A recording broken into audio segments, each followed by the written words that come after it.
Are we up? Now we're on.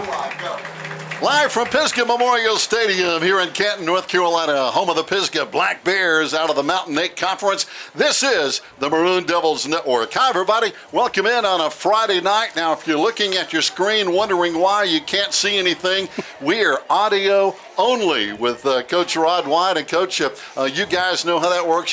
You had the same situation last week at Smoky Mountain High School. So this is kind of like doing radio because they won't let us broadcast the video part. Yeah, and Cody and I were terrible at it. We really were. I know we were.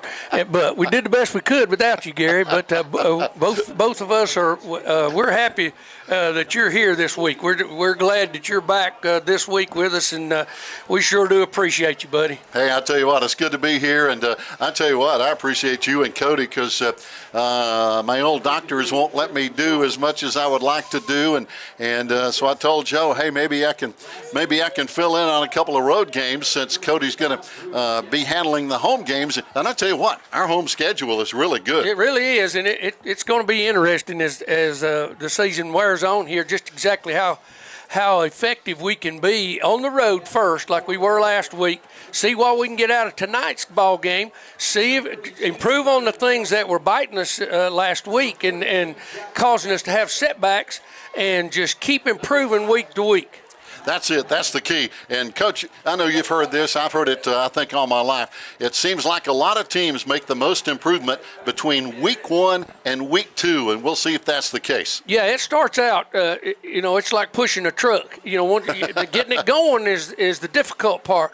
Once it starts rolling, a lot of times you can, it doesn't take as much energy to keep that momentum up, and that's what we're looking for. We're trying to gain momentum. If we gain it on the road in 2 away games like this to start your season, then going back home, I'm not going to say it's going to be easy, but it makes things a whole heck of a lot less complicated. Oh, no doubt about it. Our captains tonight, they're at midfield right now with the Pisgah captains. Our captains are Zeke Glaspie, Andrew Cody, Trenton Jones, and Drew Skaggs. A couple of those guys, if you did a lot of reading before the season, Zeke Glaspie and Drew Skaggs, of course, all Western North Carolina kind of players here. And we're going to see a couple of those guys on the Pisgah side, Coach. Matthew Mahaffey, very good defensive back, and he's going to be their quarterback tonight. And they've got a big guy up front, Jace Cresson. He is a very good lineman, 6 foot, 263-pounder, another all Western North Carolina kid. So I think, coming into this game, Coach, both teams still have a lot of question marks. Oh yes, yeah. It's too early in the season to hang your hat on any one thing right now. We realized last week that we have a few weapons. We've got a few knives we can draw to fight, just as long as nobody draws a gun. So right now that's what we're looking for, is to keep searching out those things that we can do and not sit on our laurels and wait on things to happen, but make things happen. And that's what I was most proud of last week. Oh, the Maroon Devils played a good ball game. Now, looking at this series, we haven't played Pisgah in a long time. We played him, as you remember, Coach, you were there. We played him 6 times from 1987 to 1992. Heath Schuler and a lot of those guys were there. We won the first meeting back in 1987. And then Pisgah won 5 in a row after that. And, Coach, you remember that was back in the Carol Wright days when he was here at Pisgah High School. And but obviously Heath Schuler's teams were pretty good as well. Yeah, it was always a good measure. And I got this from Coach Dietz. It's a good measuring stick to play people that out of conference that are probably going to be better than you. Yeah. Now, you may take a loss in that. And Lord knows, trying to schedule games was difficult enough. I've talked about that long and hard for many years about how difficult it was. So when you found somebody like a Pisgah and that would go out on a limb and play you, they really don't have anything to gain other than learn about themselves. But you'll find out a whole lot about your players coming from a 1A school like this, and it's always just a good test of your program. It really is. And, Pisgah, really good team last year. They won a share of that Mountain 7 conference. Yes. They shared it with West Henderson and, believe it or not, Smoky Mountain. There was a 3-way tie. But I think Pisgah really has a lot of question marks, Coach, after they really got hammered last week by Mountain Heritage. Yeah, they had a tough time. From what little bit I saw of it on the film on the game, they had a tough time stopping Mountain Heritage. That bunch. They came after them, and they're blowing the big horn here in Kent. That kind of took me off guard. I thought we was under an air raid. But we're getting ready to kick off right here. We'll be receiving this one. But, yeah, they had a tough time stopping Mountain Heritage and just couldn't put points on the board when they had the ball. That was it. It was a 48-19 Mountain Heritage win. We're going to find out about Mountain Heritage in 2 weeks after we play tonight. And, again, we have Franklin next week and then Mountain Heritage. Now, back deep to return the opening kickoff. We're going to get the ball first. It's going to be Caden Sawyer and Aiden Kirkland. They're back deep to return this kick. That's going to be kicked off by the Pisgah Bears, Miguel James. And, man, I tell you what, I've never seen a kicker drop that far back. That's a long way, and we're going to see what he does. I didn't watch any part of their kicking game, so this is going to be interesting. He's approaching it good. Oh, good straight-on kick. Great kick down to about the 5, hits it to 5 and into the end zone. Yeah, good play to let that ball go in the end zone. Those guys, I think they realized this kid's a pretty good kicker. Yeah, so he put it down there where you could try to catch that ball and return it, but with that kind of momentum, let's get the ball on the 20 and get started. That's it. The Maroon Devils are going to be on offense first. A beautiful night here, right on the banks of this Pigeon River. And, of course, as you know, this Pisgah Memorial Stadium has been rebuilt 3 times. Yes, sir. They had that flood again last year. They came back and played some here last year. And, Coach, says a lot about the pride of Pisgah football. Yes, it does. All right, we're starting out with our H-back set. If you remember it from last week, 2 splits. H-back right behind the tight end. We're running a counter trap play up in. There's Zeke's on the edge. Pops He's got out. the edge turn, got the first down, knocked out of bounds.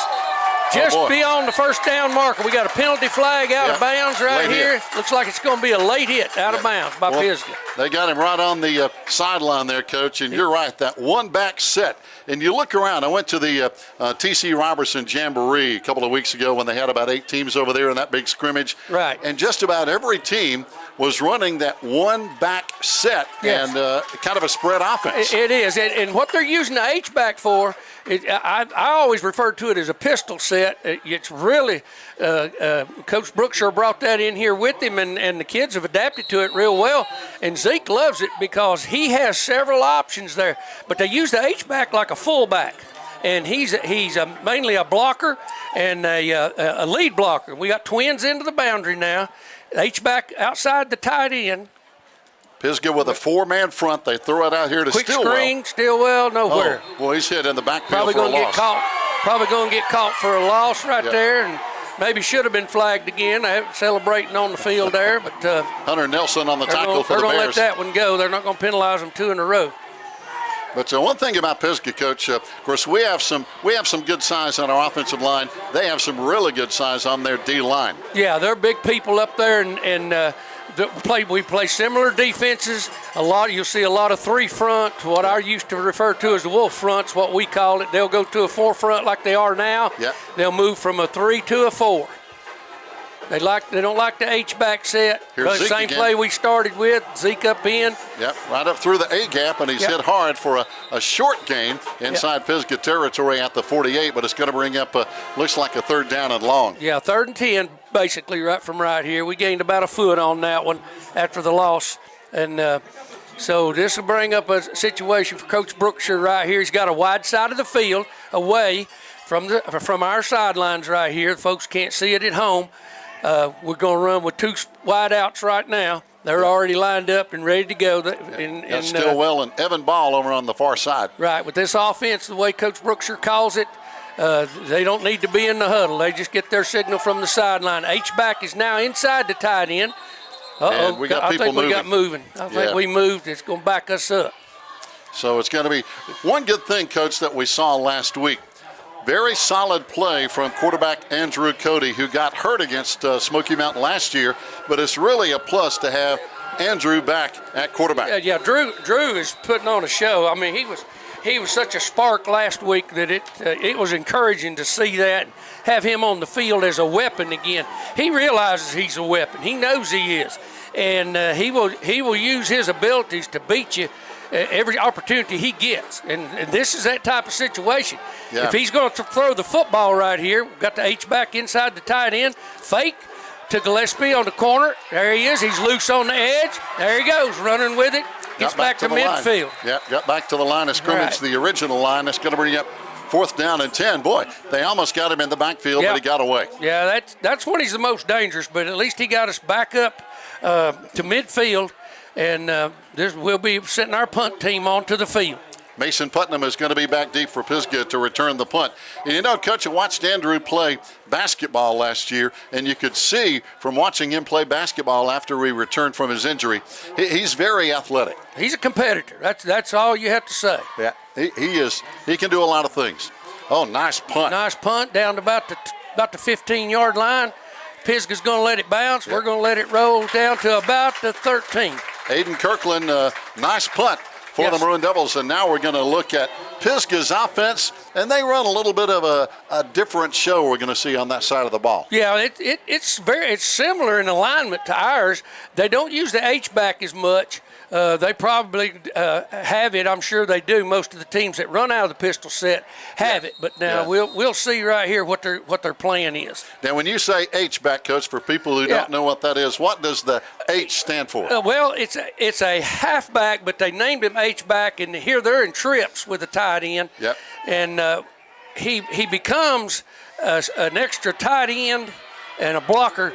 Downfield, that long run right there out of bounds on the Pisgah sideline. That's Mason Putnam on the catch and run over there for a first down, but that's good to know the meaning behind the H-back. Yeah, it's a term that came along with the package years ago when people started running this thing, and it's a form of a wingback. They don't call him wingbacks anymore, but it's like a wingback, but he's bigger. Yeah. And he'll get the ball on several plays. They got an offense designed for him.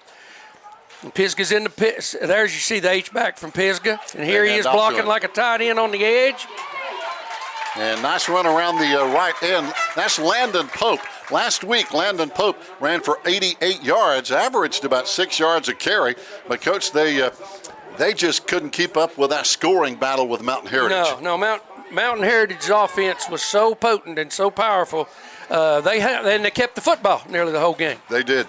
And talking to the Pisgah coaches before the game, they said, we just could not stop that offense. No, it was too much. All right, now they're going to run the H-back more like a wingback. When he turns, that tells them they're going to run the counter play right there, and we stop it. Yep. Yes. Right at the 40-yard line. Yeah. That was a second down and 3, and they did not get the first down. No, Coach Holt went over that with them at practice on Monday. When he was going through their alignments, he was telling them when you're trying to get off of him, and he just drug him to the ground, so he couldn't make the play, and they ended up with the first down that's going to be called back. Yeah, it's going to be coming back. From the spot of the foul. One thing, Coach, I noticed with our Wolf front, that 3-man front, they're really good up front. We got Noah Brown, Drew Skaggs, and Aiden Smiley. That's one thing I always loved about it, Gary. It was hard at a 1A school to find defensive linemen, so you didn't have to play with big ones. We got big ones now. If you had big ones, you played them. But you could get away with smaller, quicker people because of the movement you get out of those 3 up there. Well, they're big. I would rather play with linebackers than with defensive linemen. So now 3rd down and 14, Pisgah. Back to throw, Mahaffey, plenty of time, fires. Over the middle for a first down. Big catch over there, and that's going to be number 4, Maddox Wright, a 6'2", and boy, he needed all 6'2" to pull that down. He did. He went up and out-jumped us. Our coverage was close, but we weren't able to jump up there with him, and he pulls it down, gets tackled immediately, but he picks up the first down close to midfield on about the 47-yard line of Pisgah. So now the first down of the ball game that counts. Bears on the run here as the Maroon Devils again. A 3-man front on defense. Tight end dragging. He's going deep. He's going for all of it to number 1. Broken up back there by Cody. Free safety come over, timed it perfect. Corner had him covered good, but Cody goes up and just bats that thing down. Yeah, Zeke Glaspie and Drew Cody over there doing a good job, and both those guys again are quick and athletic. Yeah, they can run, and that's what you're looking for. A corner had him underneath coverage, while we're playing kind of a 2-deep look right now, and Drew was able to time it perfectly and break from the hash mark and break it up. Oh, that was Leatherwood and not Zeke. That corner, yes. He's man-to-man over here on this right side. All right. H-back, we run a blitz off the edge. We got him in the backfield. He breaks loose. Yeah, breaks a tackle. Yeah, good running back. He did what good running backs do. He cut that thing back and came back across the field.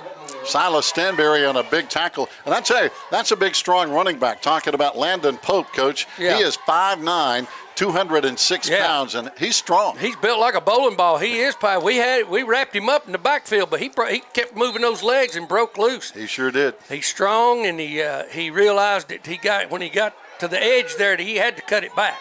By the way, I want to give a shout out to one of our Maroon Devils, Larry Smiley, kind of under the weather, can't make it.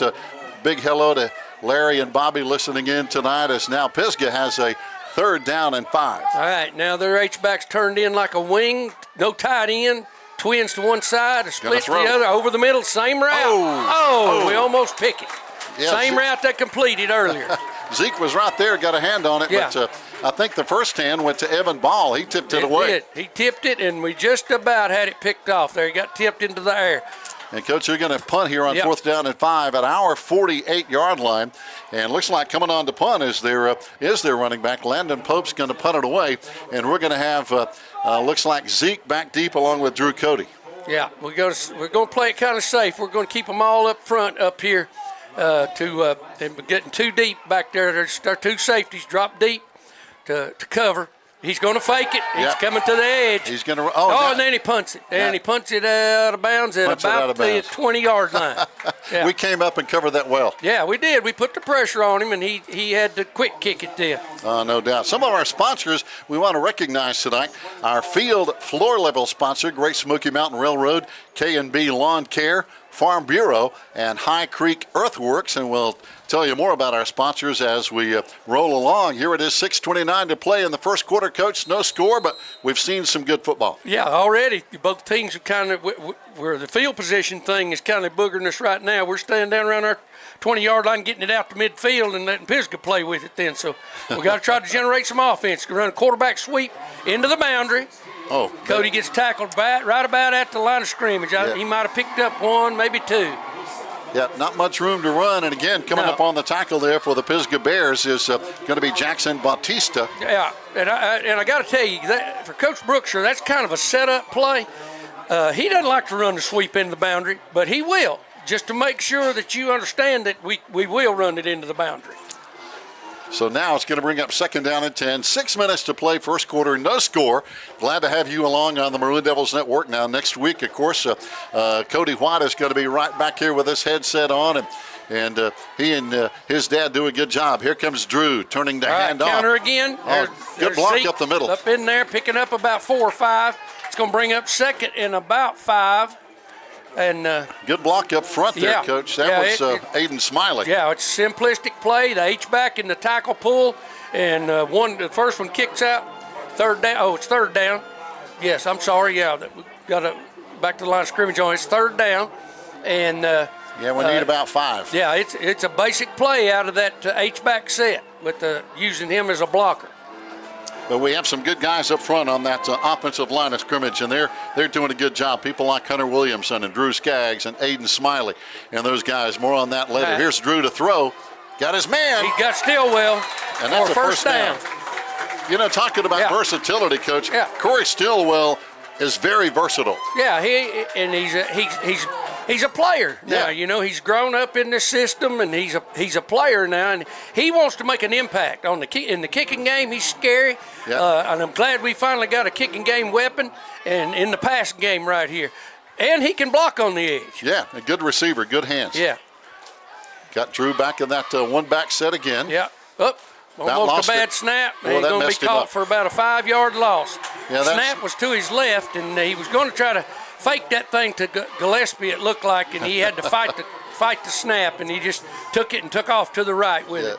And that tells you how much timing means to a quarterback. It does, and see, we had a little bit of problem with that last week, and we can't, and it cost us yardage just like it did right there. Now, they worked on that this week, but they got to continue. This is something that will get up and bite you in important times. Got the H-back over here into the boundary now, inside the tight end. Going to snap it straight back for Cody to throw it. It's a pump fake, and then he's being held on the sidelines, and there's a no call. Yeah. There's a no call. Yeah. Oh, there it is. Yep. No, the middle of the field. Yep, there it is. They called it. Yeah, the back judge caught it. Finally. He grabbed a hold of Corey.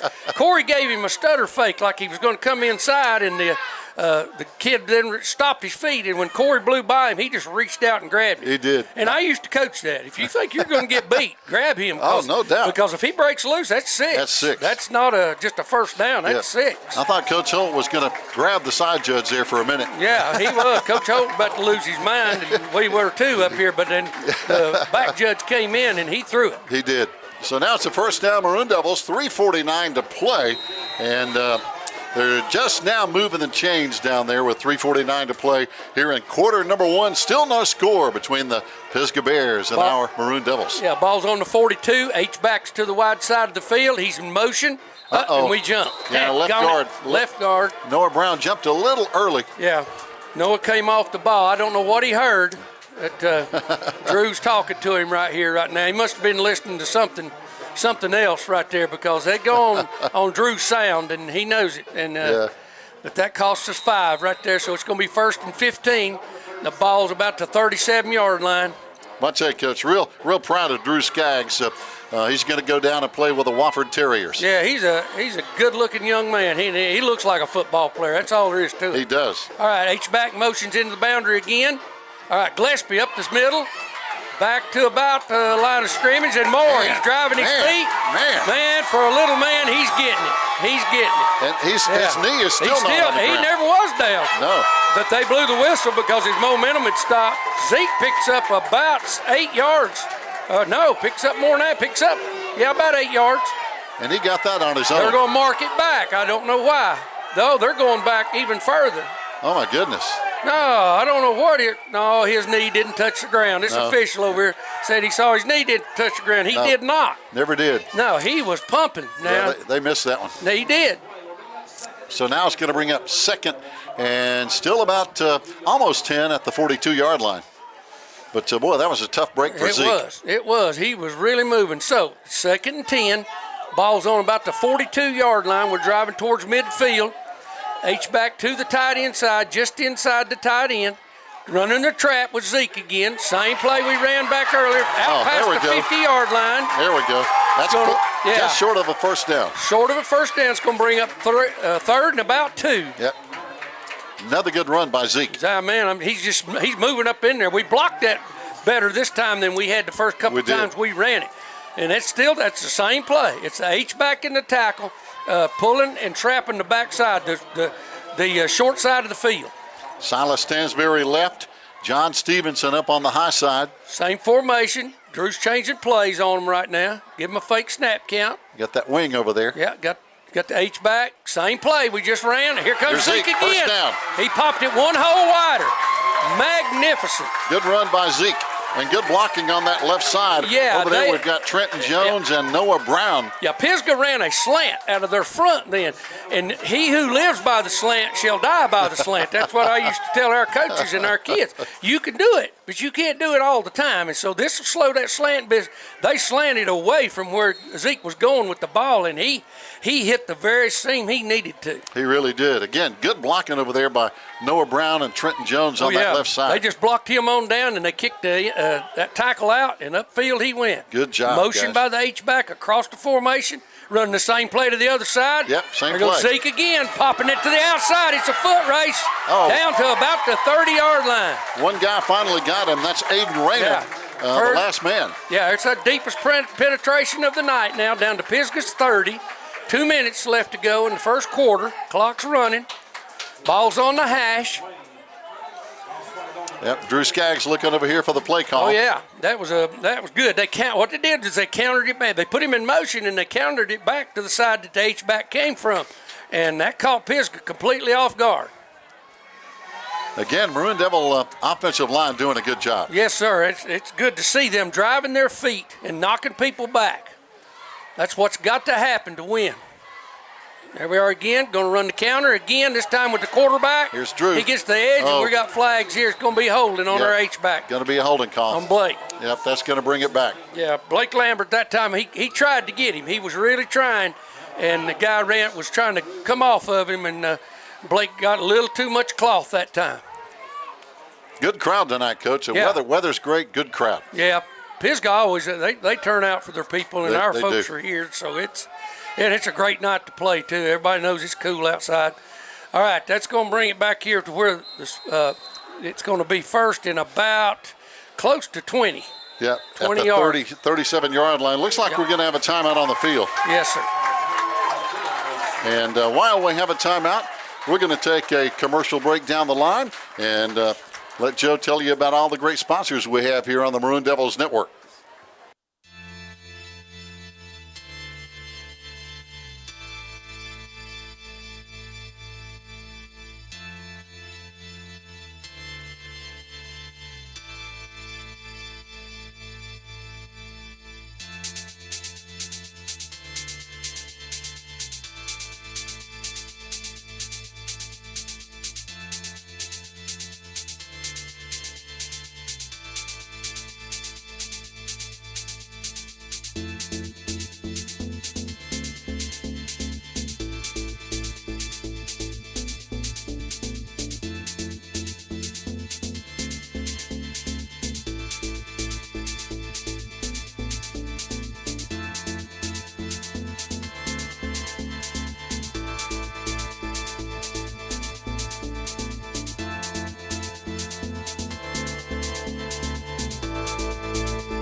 Fans, welcome back on Maroon Devils first down and 18 here with 1:12 to play first quarter.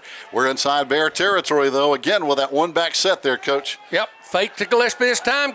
He's got Stillwell running wide open. Oh, tipped away by the corner. Yep, good play. Mason Putnam over there with a good breakup. Yeah, he's fast. He ran right inside our receiver right there the whole way, and it was a jump ball, and he just got up a little higher and tipped it away.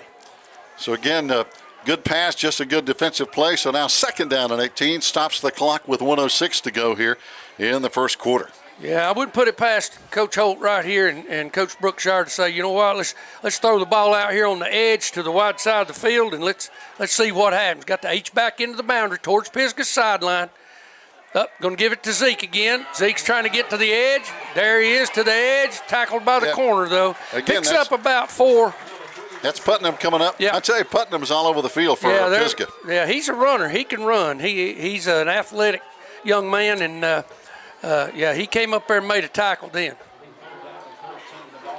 But I tell you, it's been a tough first quarter. No score with now 40 seconds and counting for another play or two. Yeah. Third down and 13 for the Maroon Devils now at the Pisgah 32. Yeah, here and this is artificial turf field. Oh, yeah. Yeah, it about has to be anymore. It got washed away the first time with the grass back years ago, and it took them a while to rebuild it, and they were smart by putting this turf down. They can fix it at times, so there you go. All right, H-back in motion across the formation. Stops. Now Zeke's in motion. This is where we're going to throw it out here. Short screen. He's tackled immediately. Yeah, they read that all the way, Coach. Yeah, they did. He was tackled as soon as that ball touched his hands. That was Levi Early coming up with a big tackle in the backfield for a loss. But that's going to bring up fourth down, and we're in four-down territory. But that's the end of the first quarter here at Pisgah High School as we're going to trade into the field, and we have a 0-0 score with more football coming up in just a minute.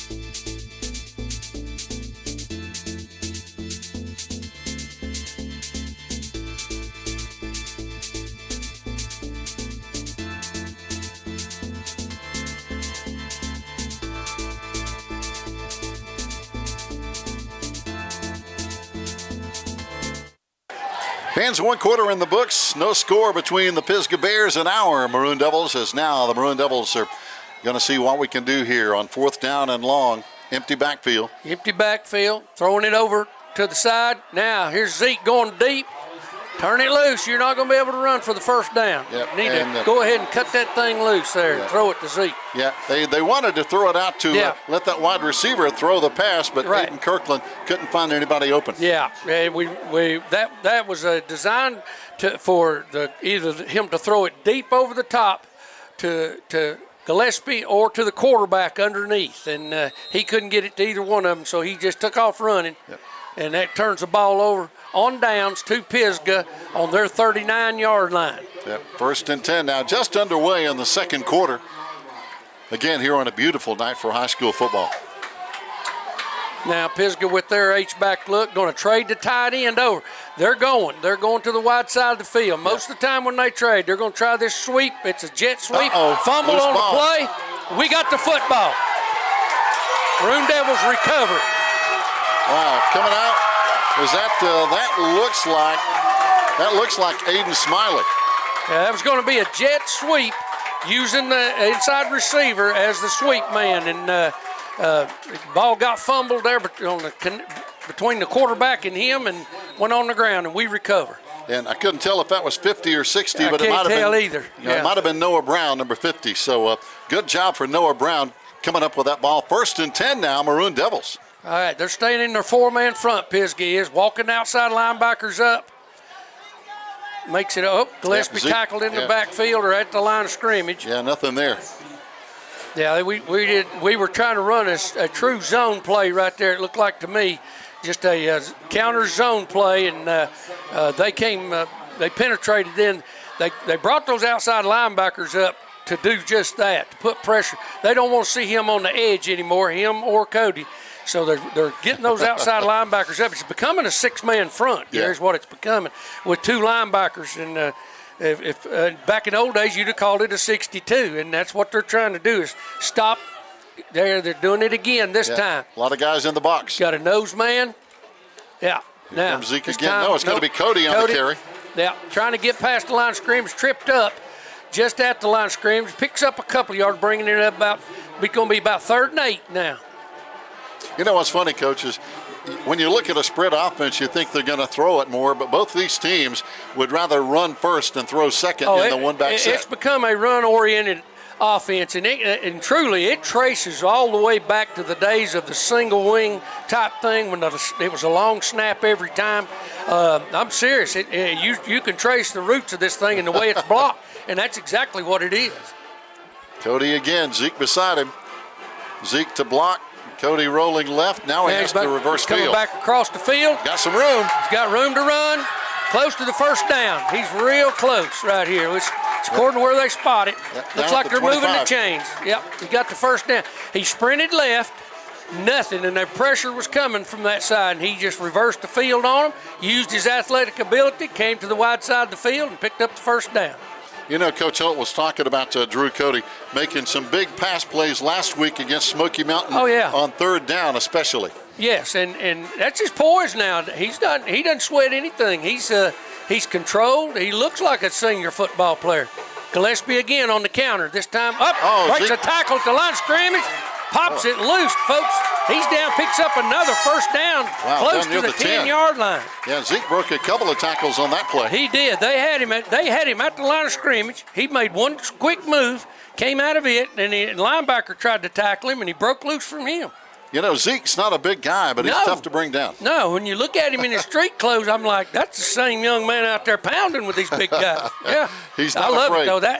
That's Maroon Devil through and through right there. Yeah, he's a tough running back. Oh, he is, and he knows what he's doing, and his feet and his balance. He uses his size to his advantage, being short.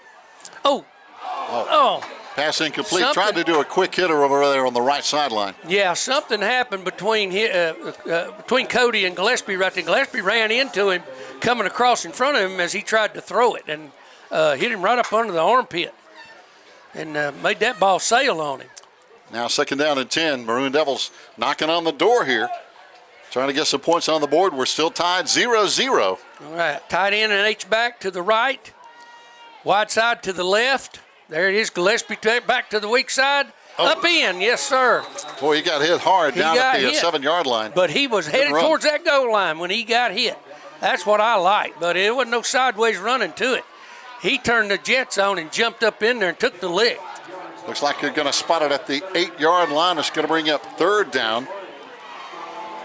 And we're going to need about 5, maybe 6, just inside the 8-yard line. Yeah, it's definitely 2-down territory, so we'll see right here. We don't have to get it all in one chunk, but we need to get this 1st down and then have 4 downs to get it in the end zone. Got Kirkland and Stanberry wide, but it's going to be back Zeke to the short side. This time they slanted into it, and they got him. Big guy. That's a big nose man, 54 right there, and he stuffed him at the line of scrimmage. And you don't think he's big? That's Jordan Capps. He's 5'10", 325 pounds. Yeah, he's a big man. Whew, that's a big guy. Yeah, he's big at any level. Yes, they slanted into the boundary, and he was standing right there when we got to the line of scrimmage. Yeah, it's going to be hard to move him out. Yeah, there ain't much moving. I mean, no. you could try to double him, but that space is occupied. He's big fella. Yeah. All right, H-back to the wide side, in motion across. Now we go 2 tights. Dropped the football. Drew picks it up, tries to get away. Fires in the end zone. Touchdown. How about that? Boy, Drew. Touchdown to Noah Lossy, wide open in the end zone. Yes, sir. We had 2 tight ends right there, and Pisgah was a little, but we fumbled a snap. Drew picks it up, sprints to his right like he's going to run it, and then just pulled it down and hit him in the end zone. And he was just standing there, basically. Yeah, he was standing there. He wasn't even covered. And Drew found him. Yeah. That's being a quarterback right there. That's making plays when you don't have one. You don't have a play, and you still make it. Outstanding job by Drew Cody and Noah Lossy. Now for the PAT. Holding is Corey Stillwell. Again, good hands. Yep. And the kick is up and good. So it's a 7-0 lead for the Maroon Devils, as we now will be kicking back to Pisgah after we take a commercial timeout. 7:28 to play in the 2nd quarter.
Fans, welcome back. The extra point kicked by Evan Hall, one of our Maroon Devils soccer team members. Corey Stillwell, the holder, and Evan now will kick it off for the Maroon Devils with a 7-0 lead in the 2nd quarter.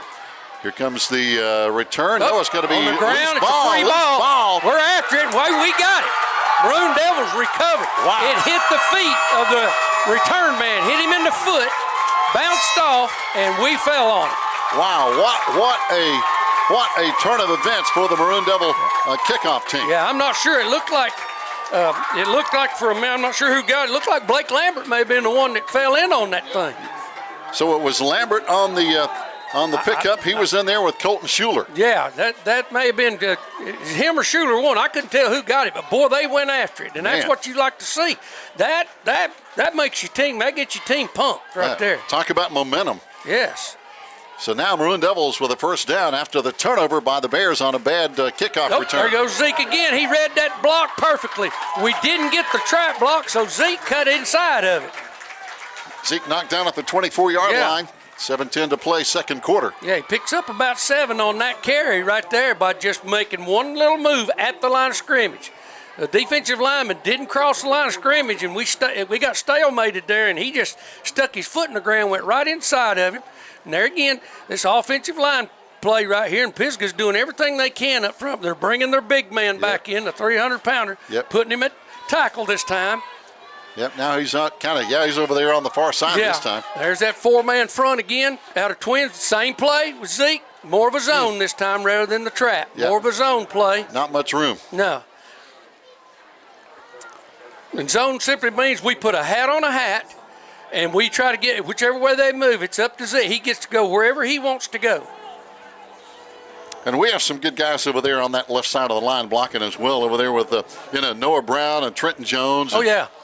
And they're working hard right now. They're playing both ways, and these guys they're putting it in, putting the work in. That's what's important. Coming off that football and put the work in every time. Here we come with the quarterback sweep, pulling the guard. We're going to have a hold back here. Yeah. Late hit out of bounds over here. Late hit out of bounds again on the quarterback. Knocked him into the fence over here.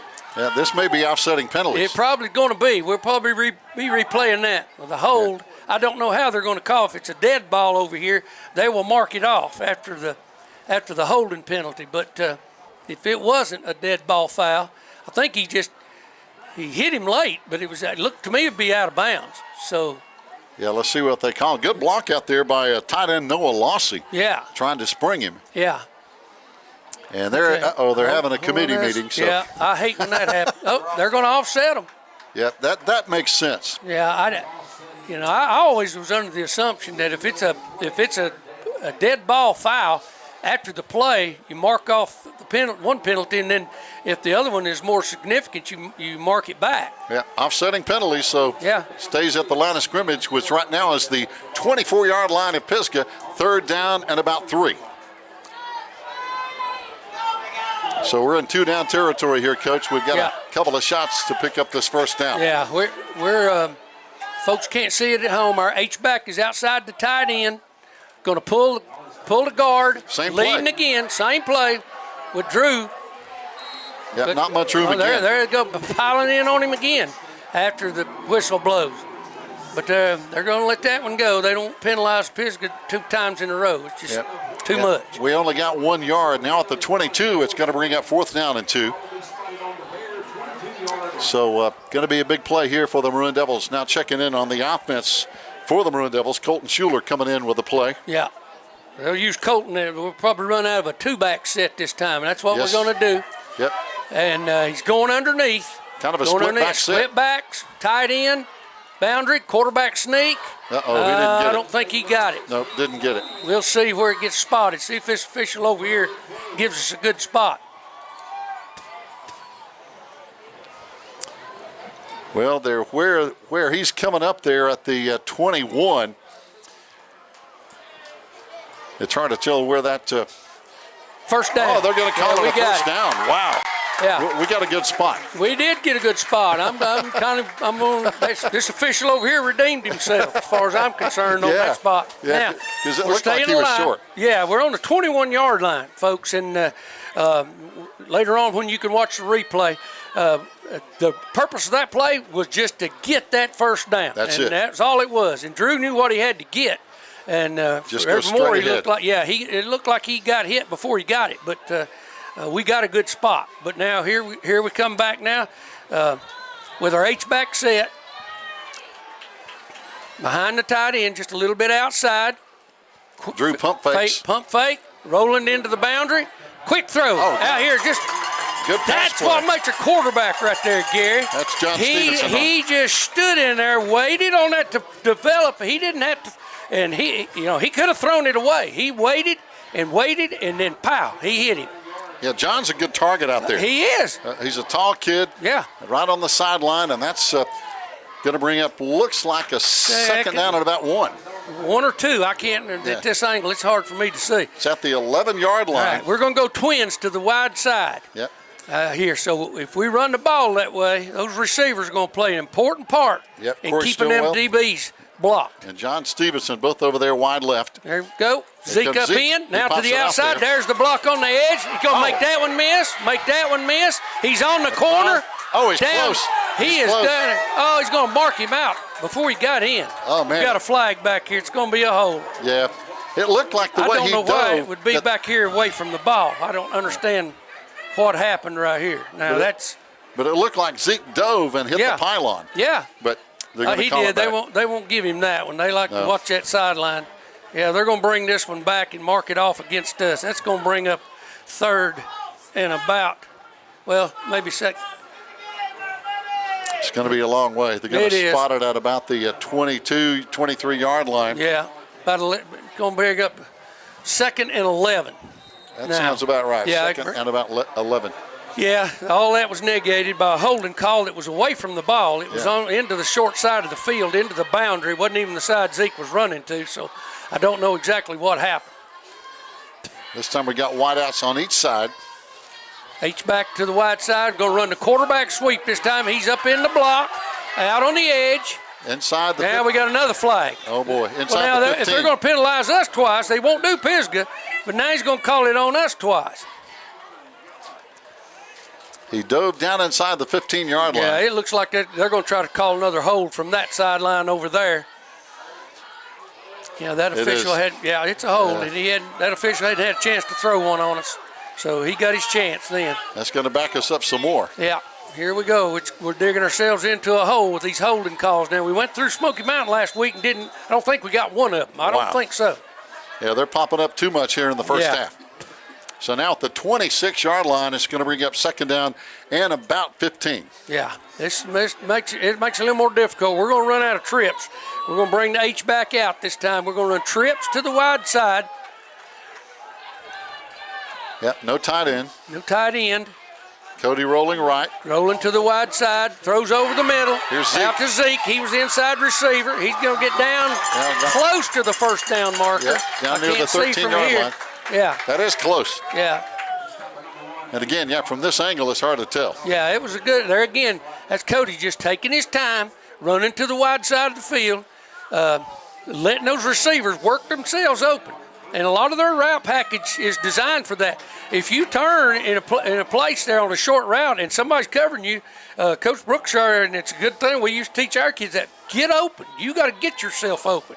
So now at the 14-yard line, third down and 3. All right, now we got the same formation to the wide side of the field. Same play. Going to run it that way again. Quick out this time. Oh, he dropped it.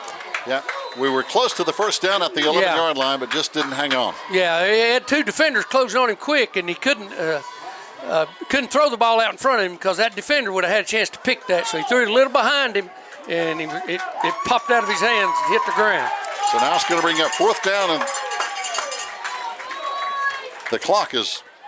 I'm not sure what's going on with the clock. He's trying to wind it, and... Well, they're saying it's first down Pisgah. I'm not sure that's correct. No, it's not. No, there's something wrong there with the clock. Yeah, anyway, we got the ball, folks, and it's fourth down. We got trips into the boundary. Ball's on the hash towards Pisgah's sidelines. Got one split into the boundary. And now in the backfield, we've got Sawyer back there. Short side. Run and play right up the middle. First down, touchdown. Yeah, we're in the end zone. Hey, we pulled their socks off with that one. That's a draw play. Simple zone draw. I mean, we just blocked up front, didn't move it, didn't try to shove anybody off the line of scrimmage, handed him the ball. He found the seam, ran straight up field, right through him and scored. And that's Caden Sawyer, his first carry tonight. They didn't expect it. No, they were not expecting it because Zeke was out here at the trips, the inside receiver. So they were for sure we were going to throw that football. Evan Hall on for the PAT, knocks it up, and it's going to be... No, he missed it. It went wide right, I imagine. Yeah, didn't make it. So now it's going to be a 13-0 Maroon Devil lead, though, with 2:11 to play here in the second quarter. And we've got some commercial messages from these outstanding sponsors.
Fans, welcome back, as now it's going to be kickoff time. Our Maroon Devils, Evan Hall, again, one of our soccer players, and back deep to return now for Pisgah. Looks like they're going to have Mason Putnam back there, along with Landon Pope.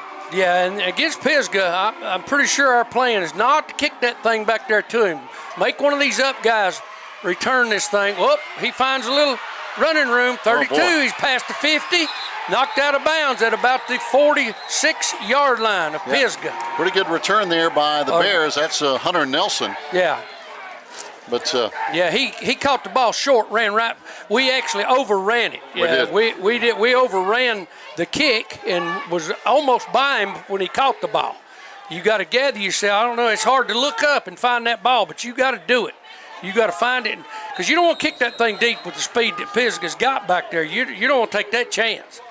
So now the Bears kind of with their back against the wall, but a good return at the Maroon Devil 46-yard line. Only 2 minutes to play here before halftime. Yeah, this time they're coming in here with a tight end into the boundary. They're running a zone play. Yep. Again, that's Pope on the carry. He's their kind of their fullback, if you will, a fullback size actually. Yeah, he is. He's a strong running back, and he's in that pistol set with that quarterback. And when they give him the football, he's got all that he can see in front of him. It's going to bring up about 2nd and 7.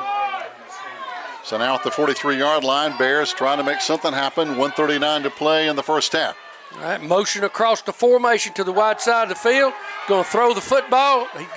We broke contain over there. Up, caught the ball on about the down to inside the 30-yard line on Pisgah's sideline.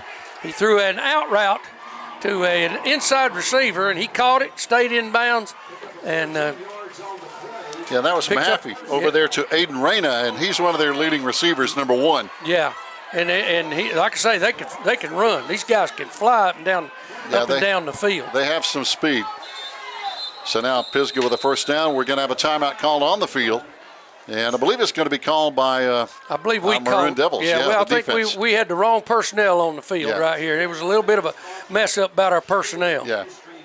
And fans, don't forget now, coming up next week, our Maroon Devils are going to be at home with those people we know well, the Brooks folks coming over with the Franklin Panthers at Swain County Memorial Stadium. And, you know, Franklin had Murphy on the ropes. They had a bad fourth quarter, let him get away, but Franklin always tough. Yeah, they're trying to win the Smoky Mountain Conference. So here we go. They're coming in to try to play all the Smoky Mountain Conference schools.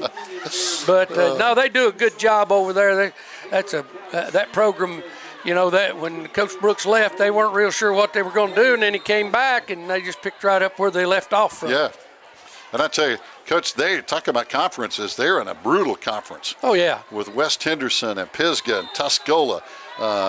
You know, now Brevard is in there. Oh, yeah. And Brevard's dangerous. Yeah, they are. So now Pisgah, here we go, 1st and 10. Trying to keep the Bears off the board. Yeah, no tight end, running pass routes, going vertical, got an in cut coming across, overthrew him. Boy. We almost had that one picked. We almost had it picked. He overthrew the receiver. Yep, Caden Sawyer had it for a minute. Yeah, he hit him right in the gut there. He caught him by surprise, I think, because that ball was a jump ball for that inside receiver was running that skinny post, we call it, and it went right over his hands. Boy, it did. Mahaffey, the quarterback here for the Pisgah Bears, a senior, and really one of their best defensive backs. Yeah, he's one of them that plays just like ours all the time. Plays all night. Same set. All right, going to drop straight back. Now he's going to scramble. He's running with the football. He's out in the open field. Slides for looks like a first down. They're going to call us with a late hit. They are going to charge us with a late hit. I don't understand that. If he may have been sliding, but he wasn't down. So that's what they're going to call. I don't know what they expected us to do. Yeah, now, I'm biased, folks. I'm going to tell you, but now that's not a good call. Yeah, our fans are yelling. He was down. He was down. He was, yeah. He was. Or he was a going runner, down. and I don't know. He was attempting to slide, but he wasn't down yet, and he got hit. And just because he attempts to slide don't mean you got to take you know, as a coach, I tell our kids I could eat this penalty. I hate it happened down here this close to the goal line, but now that's not a good call. I don't know what's going on, Pisgah. Does anybody call a timeout? But he's gained his people up over there. We ain't seen a signal. Yeah, no timeout signal. Now they're calling a timeout. Well, I don't. And it's going to be called by Pisgah. Well, Pisgah was already over there huddled up, and our coaches didn't really know there was a timeout being called. So now 53 seconds to play. Here's the scenario. Pisgah's going to have the football 1st and 10. Looks like they're going to spot it if the head referee's at the line of scrimmage at the 16-yard line, but I think it's going to be nowhere. They're going to spot it down near the 20. It's actually the 20-yard line. I'm seeing the lead marker. No, I don't know. No, it's going to be down near the 7 or 8-yard line. Okay, I got first you and now. goal. I got you. Yeah, first and goal at the 8. Yeah, I wasn't sure what they were doing with standing back here at the 20. I didn't know. So we got to try to keep them off the board here. First down and goal at the 8. Pisgah with the ball with just under a minute to play. H back to the wide side. This looks like their sweep formation right here. And there it is. Trying to get to the edge. We run a good blitz. He cuts it up in. We stop him down about the 6-yard line. Yeah, got maybe a couple 7. of yards. They're going to use another timeout. Yeah. They're going to stop the clock at 46 seconds. So they'll have a second and goal from about the 6, I believe. Yeah, they haven't spotted the ball yet. Timeout on the field. Well, between the 6 and almost the 7, he only got about a yard. Yeah. Yeah, he cut it up in there. It was designed sweep, but he stuck his foot in the ground and went up in, and we were blitzing inside linebackers, and they got to him.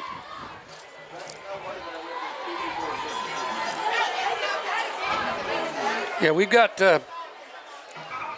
now Pisgah's ball's in the middle of the field. They can go either way with this thing. That's it, right in the middle. Yeah, and he may throw the football, and that way if it's incomplete, it'll stop the clock. But he's got 50 seconds, so he may have called 2 plays so they can run 2 quick plays right here.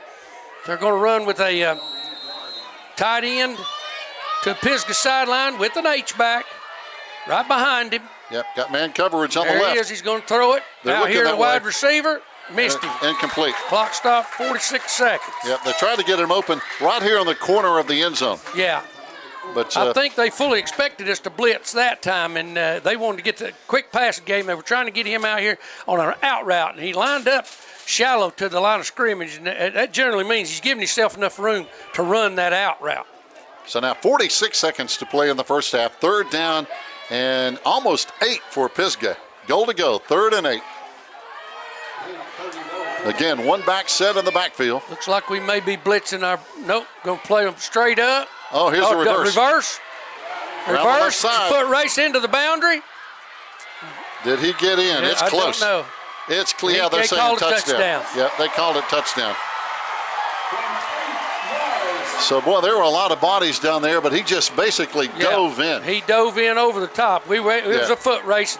That's that Pisgah speed. He was outrunning us to the boundary, and we just couldn't get there in time until he got right to the goal line, and too little too late. So, big play call on the reverse by Pisgah now for the PAT. Again, coming on, it's going to be, looks like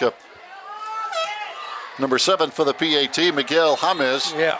Good kicker. He drove that through there. Yeah, he can nail it. 37 seconds to play here. Pisgah has answered now as our Maroon Devils lead 13-7. So, Coach, we're seeing both teams kind of pull the rabbit out of the hat, so to speak, and use all their offensive weapons. Yeah, it's going to be a chess match from here on out. Now, here's the scenario. If Coach Holt is fully aware of this, Pisgah is in a driver's seat situation about an onside kick right here. We only got 37 seconds. They're not afraid that we'll score in those 37 seconds. So a pooch kick or an onside kick right here, they get the ball. They got time to throw a couple of deep balls and try to get that speed in the field on us. So we're not going to necessarily set up for an onside kick, but you got to be aware of it. Absolutely. You got to know right here that could happen. We got 5 guys up here at the 10-yard distance from the kick. All right, and you got to be aware. And Smoky Mountain tried it last week, and we did a great job of covering it every time they attempted it. And but as a coach, I always if we got in a situation, I was always thinking about that.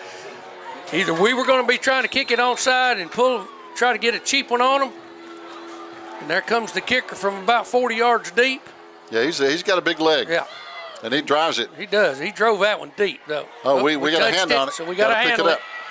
Back upfield, coming across the field. It's a foot race again. Oh, we're tackled down about the 8-yard line. Yeah. We tried to come across the field. I'm sure Coach Holt will have something to say about that because Corey Stillwell. you can never, you don't ever want to try to come across the field with the ball that's kicked into the corner like that.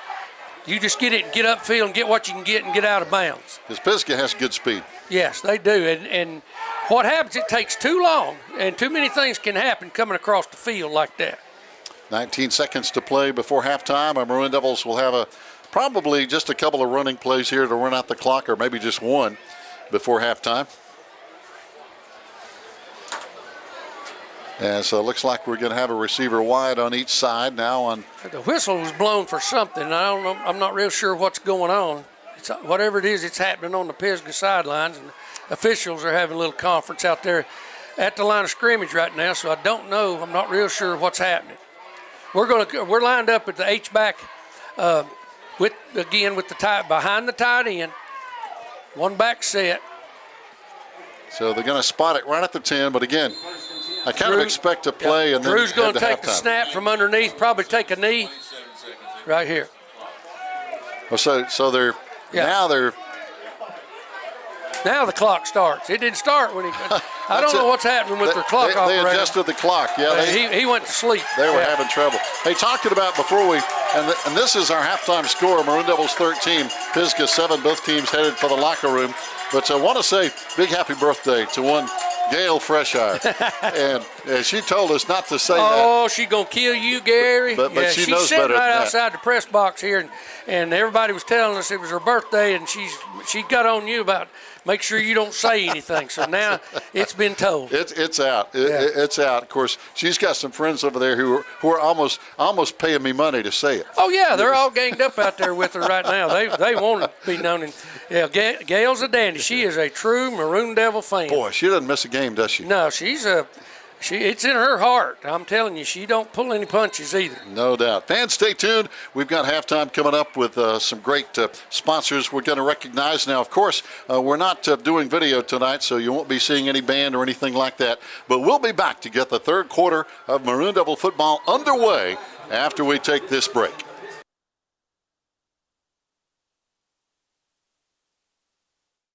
Join today. By becoming a member of MDN Live, you will have access to all live broadcasts of Maroon Devils athletics for the low price of $5.99 per month. That means you will be able to watch varsity volleyball, men's soccer, and varsity football for an entire month. If you allow your subscription to continue throughout the year, you will be able to watch varsity men's and women's basketball, wrestling, women's soccer, softball, and baseball. All proceeds from this subscription service go directly to Swain Athletics to help offset the growing costs of providing multiple sporting opportunities for our student athletes. So for less than the cost of a kid's meal at your favorite fast food joint, you'll be providing critical support to our student athletes each month while enjoying countless hours of Swain County Athletics live.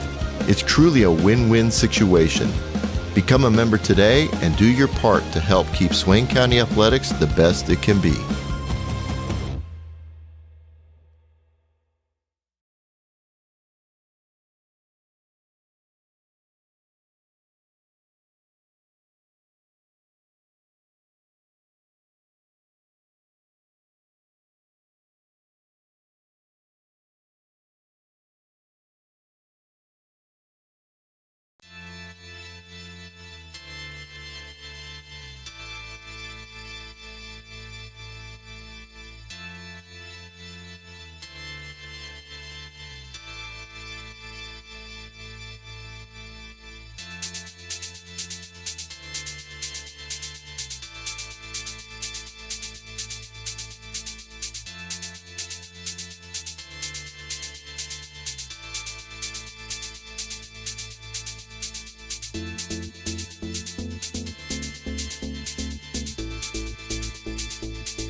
Hello, viewers. My name is Audrey Zelinka, and I'm one of your student correspondents with the Maroon Devils Network.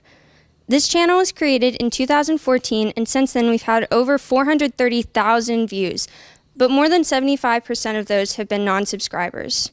Right now our channel has a little over 2,400 subscribers, but we want to reach a goal of 5,000. To help us do this, you can like, subscribe, and share our videos. Thank you for watching the Maroon Devils Network.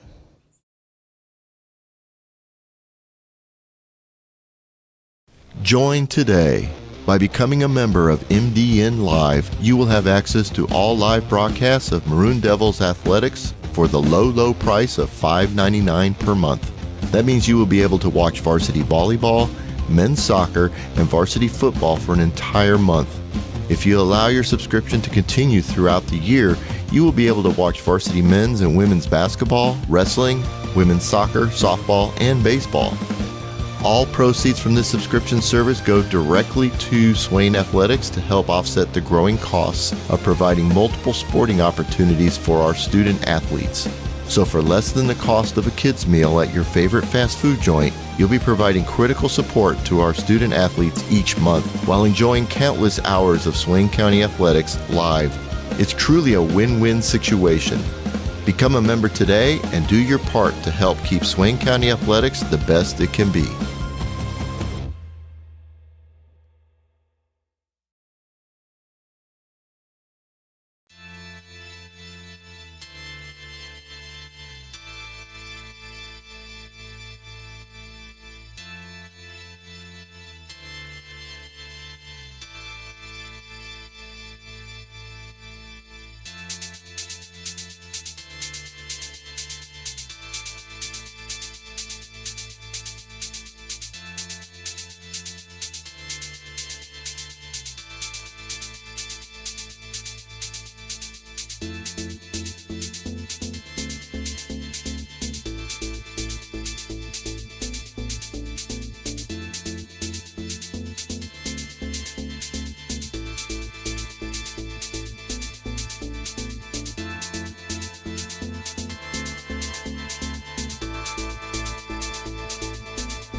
Fans, welcome back. We're getting ready for the second half kickoff. Our Maroon Devils will be kicking it off to the Pisgah Bears here with a 13-7 lead.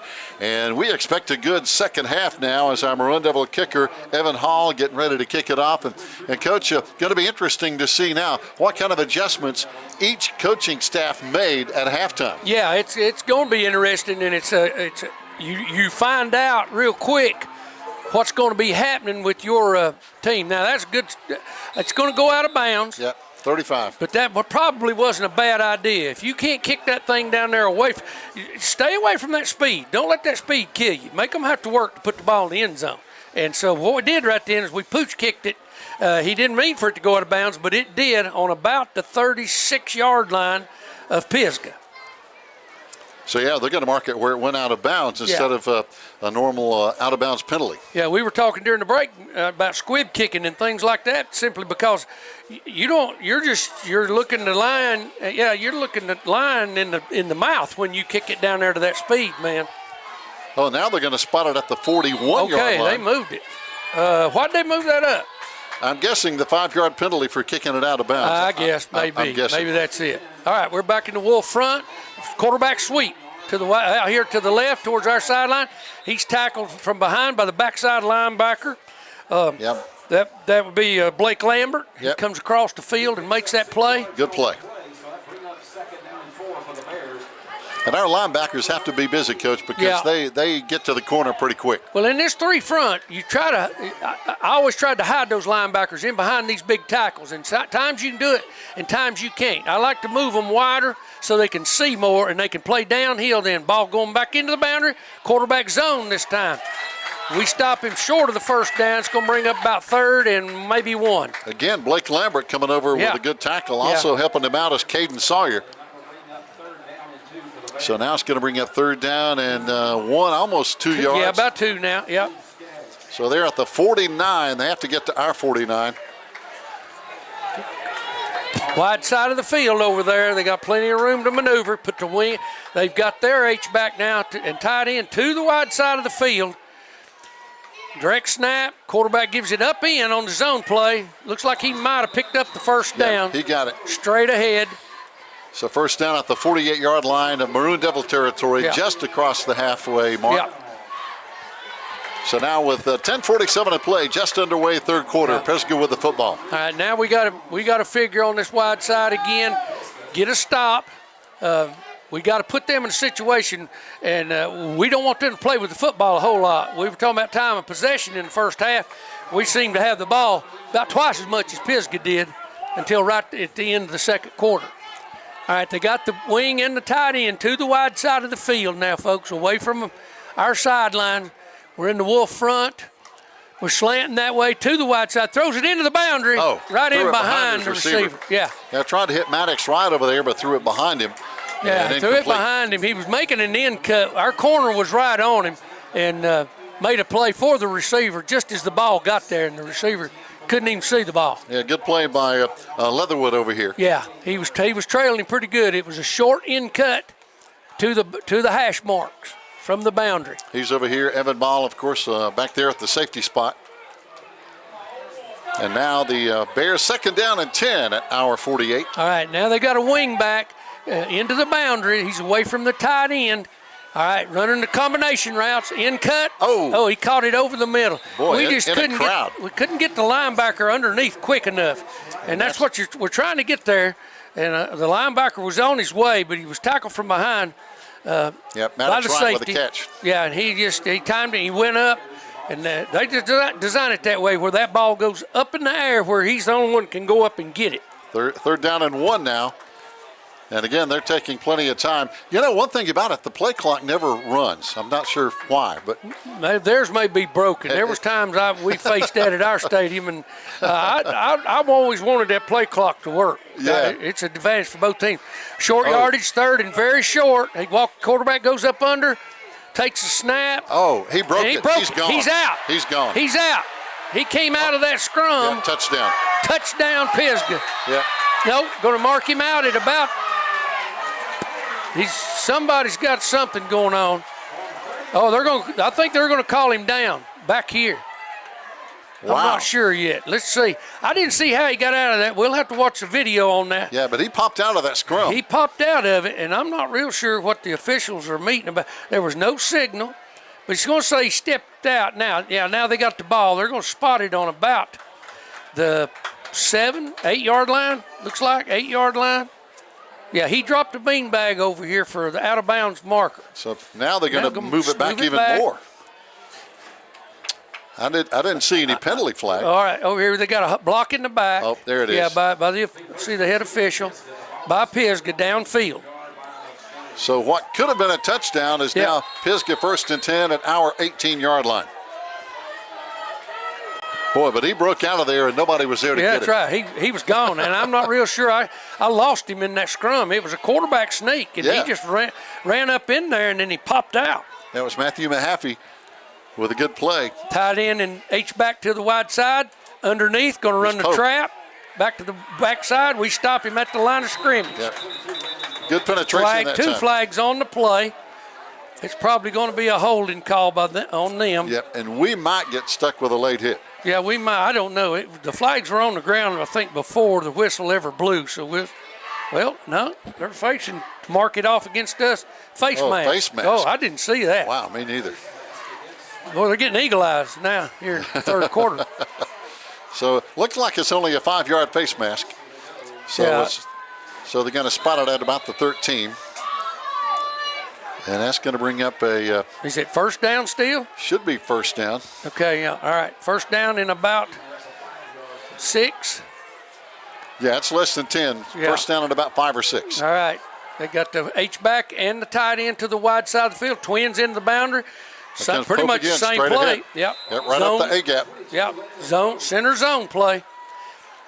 And there again, there's not a whole lot of fanciness to it. It's just coming off the football, trying to combo block up 2 linebackers and let him find the seam to get in. Yeah, Blake Lambert came up with a hit. He's been a busy guy out there. Yeah. So now 8.5 minutes to play, and right now Pisgah has second down. They only need 1, and that's at our 8-yard line. Yeah, our 2 linebackers, 2 sophomores in there, Blake and Colton. Looks like we're going to blitz this time. Here comes Come Pope back again. backside. And Pope's Yep. He came right over the top of the blitzing linebacker, and then and there again. got the first down. Yeah, he got the first down. Blake Lambert in on that tackle again. So now it's going to be first and goal at our 5-yard line. And they can tie it up here or take the lead, depending on what happens on the PAT. All right, we're going to bring in extra defensive linemen Yep.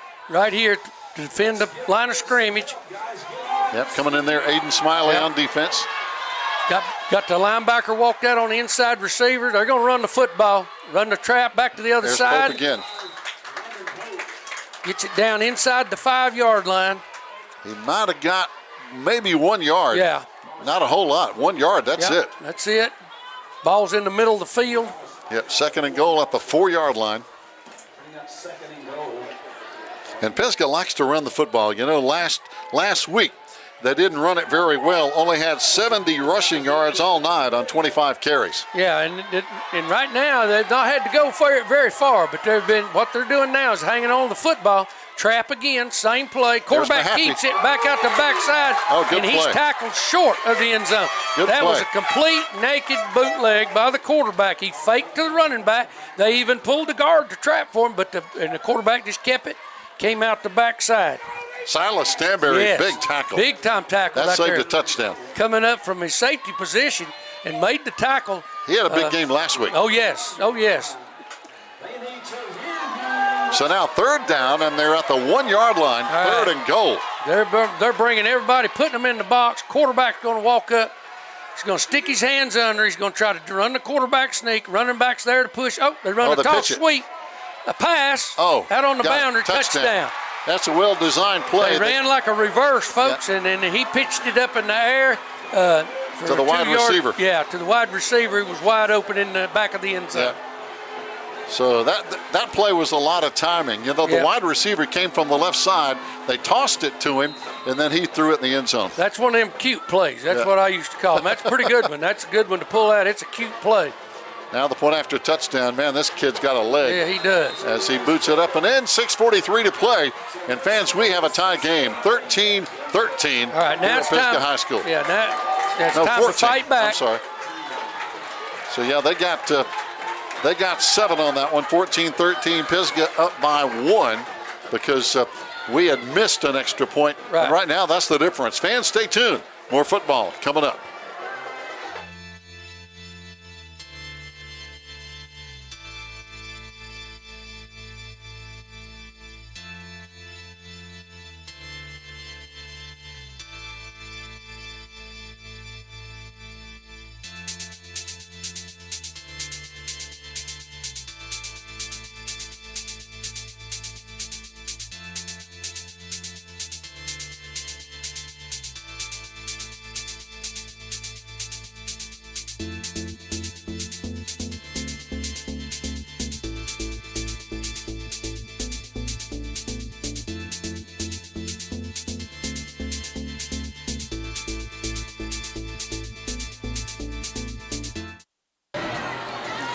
Fans, welcome back on a Friday night. It's a 14-13 Pisgah lead after the PAT. And here's the kick again. And again, they boom it deep. and there's going to be no return, and that's the wise move because that kick was so deep. Yeah. And, Coach, those line drives are really hard to handle. Yeah, they're hard to handle. They're dangerous, too, because they'll bounce off of you like it did us earlier. That ball hit about the 2-yard line and went on in. Yeah, he's got a good leg. He may run from 40 yards deep, but he puts all 40 yards behind it. Here's a halftime score right now. Heard County 14, Murphy 3 at halftime. But I tell you, that Heard County bunch from Georgia is pretty good. Yeah, I haven't seen anything about them, just read a little bit. They're good. And, yeah, they evidently are the real deal. And our old buddy Brandon Stevens over there sending us some scores here. That's right. Yeah, H-back to the right. Oh, bad snap on the ground. Drew picks it up. Drew picking it up. Throws it away. Throw it out of bounds. Good play. Nope, now there's a flag. Going to get him for intentional grounding. Uh-oh. Yeah, they're going to call it for intentional grounding. Drew didn't have anywhere to go after that snap was rolling back through there. And that bit us last week, and we've got to find a remedy for that soon. Because that ball was it was about 6 inches off the ground, zipped right by him. Boy, the penalty flags, they've hurt us some tonight. Yeah, and right here, he's calling intentional grounding, but it has to do with where the ball was thrown. And because it's not about the receivers, but about the line of scrimmage. And he's going to call it and they're going to mark it off. And the side officials coming over here saying it, and it does. It has to do with that ball, where that ball was thrown. Wow, it's going to be back. They're marking it off. It's going to be back inside the 5-yard line. Well, now it's a half. I mean, they're going to spot it back at about the 2-yard line.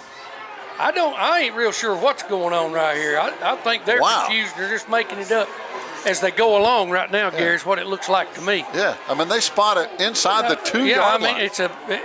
It can only do half the distance, but now it's back there, folks, and it's going back. It's going to be second down and about 30 yards for a first down. Yeah, long way to go. And we got to be careful because Drew Cody's in the end zone. Yes, good snap this time.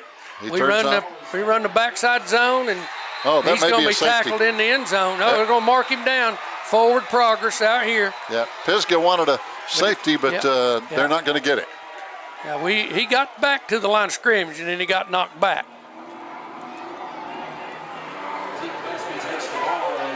So, wow. So now we're actually looks like just inside the 1-yard line. Wow. Yeah, it's backed up there, and it's going to be tight right here now. Yeah, it's third this now. This is a tough time when you're running out of that pistol set too, because of those snaps. 3rd and 29. We actually have to cross the 30 to get a first down. Yeah. 3 wide, 4 wide. Trips on the right. Trips to the right. Single back set. Snap to Cody's clean. Run the zone, backside zone play. Gets it out to about the 3-yard line. Yep. Now we're going to have to kick. Yeah, now it's punting time. Punting out of the end zone is a difficult thing, too. It is. You got to really dangerous. educate your punter about not stepping out of the back of that end zone and hang on to it and make sure he's coming forward the whole time. So it's going to be Aiden Kirkland on to punt. Yeah. And he is near the back of the end zone. Right. You got to make sure that he's moving forward. And back for Pisgah to return is going to be Mason Putnam. And he's quick. High snap. He gets it off. Oh, he shanks it way right. The right. ball's going to go out about the 10-yard line. Yep, that one just totally came off the side of his foot. Maybe shorter than that. It may be about the it's going to be inside. It's going to be about the 6-yard line. Just came off the side of his foot. Came off the side of his foot. Pisgah gets the ball on the 6-yard line. Yep, 1st and goal. So, we got a big break when they fumble a kickoff return.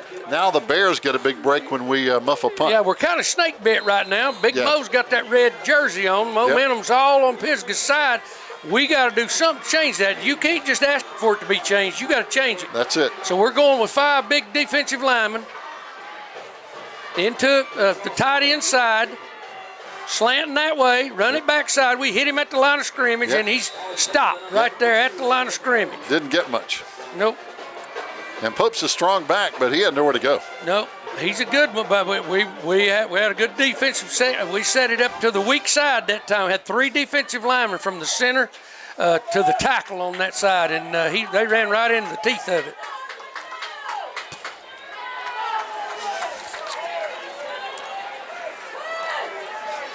All right, Pisgah now second and goal at the 5. Yeah, running with a tight end, a wing, and 2 backs back there at the quarterback. Going to give it to him on a sweep. Wide. There comes that Putnam. speed. He's got the going quickness. to the boundary. Oh, good play. Good tackle. Good open field tackle out there. I'm going to see who that was.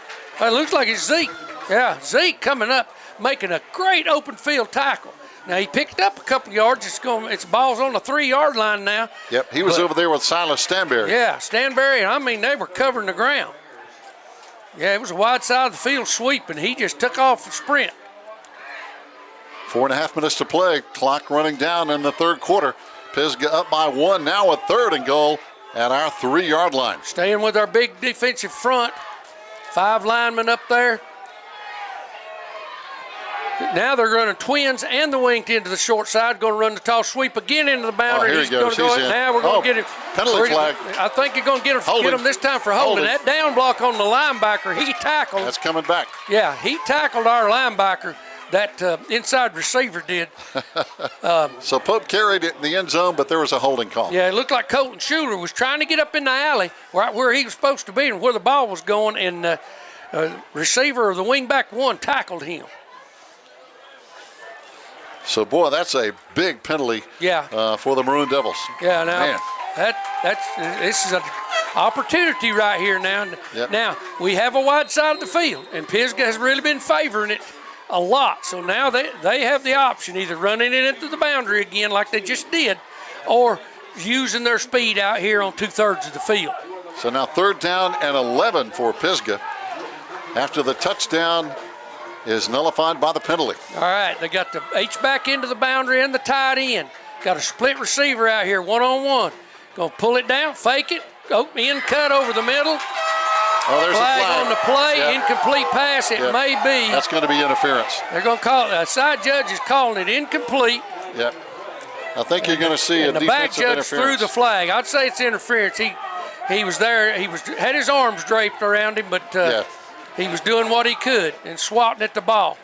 And but the side judge says incomplete and puts the ball down on the 5-yard line. And is that a first down? No, it's going to bring up. Let's hope not.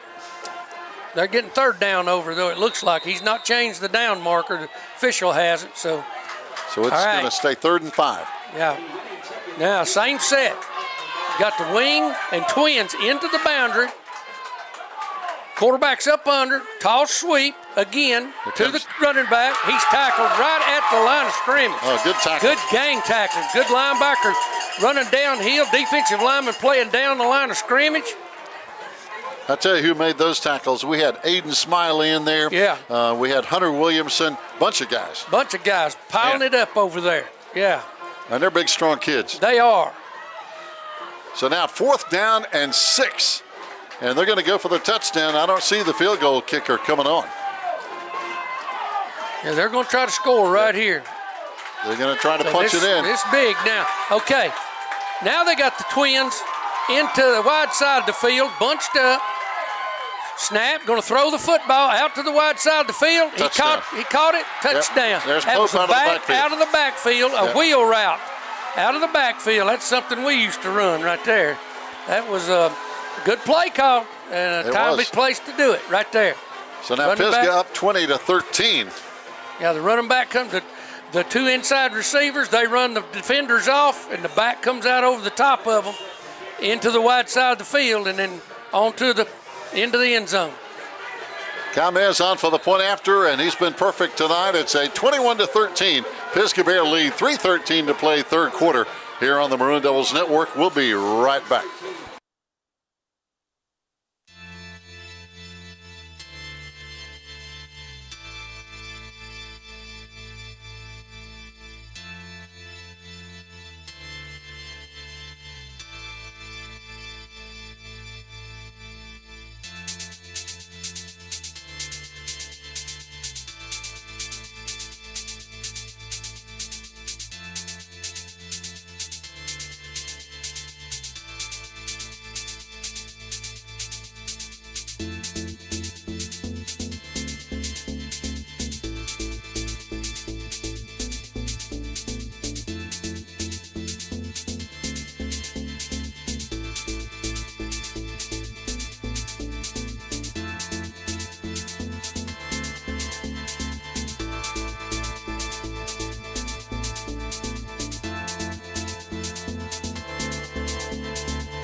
Fans, welcome back. Ready to kick off again. The big leg of Miguel Gomez for the Pisgah Bears. He's booted it in the end zone just about every time.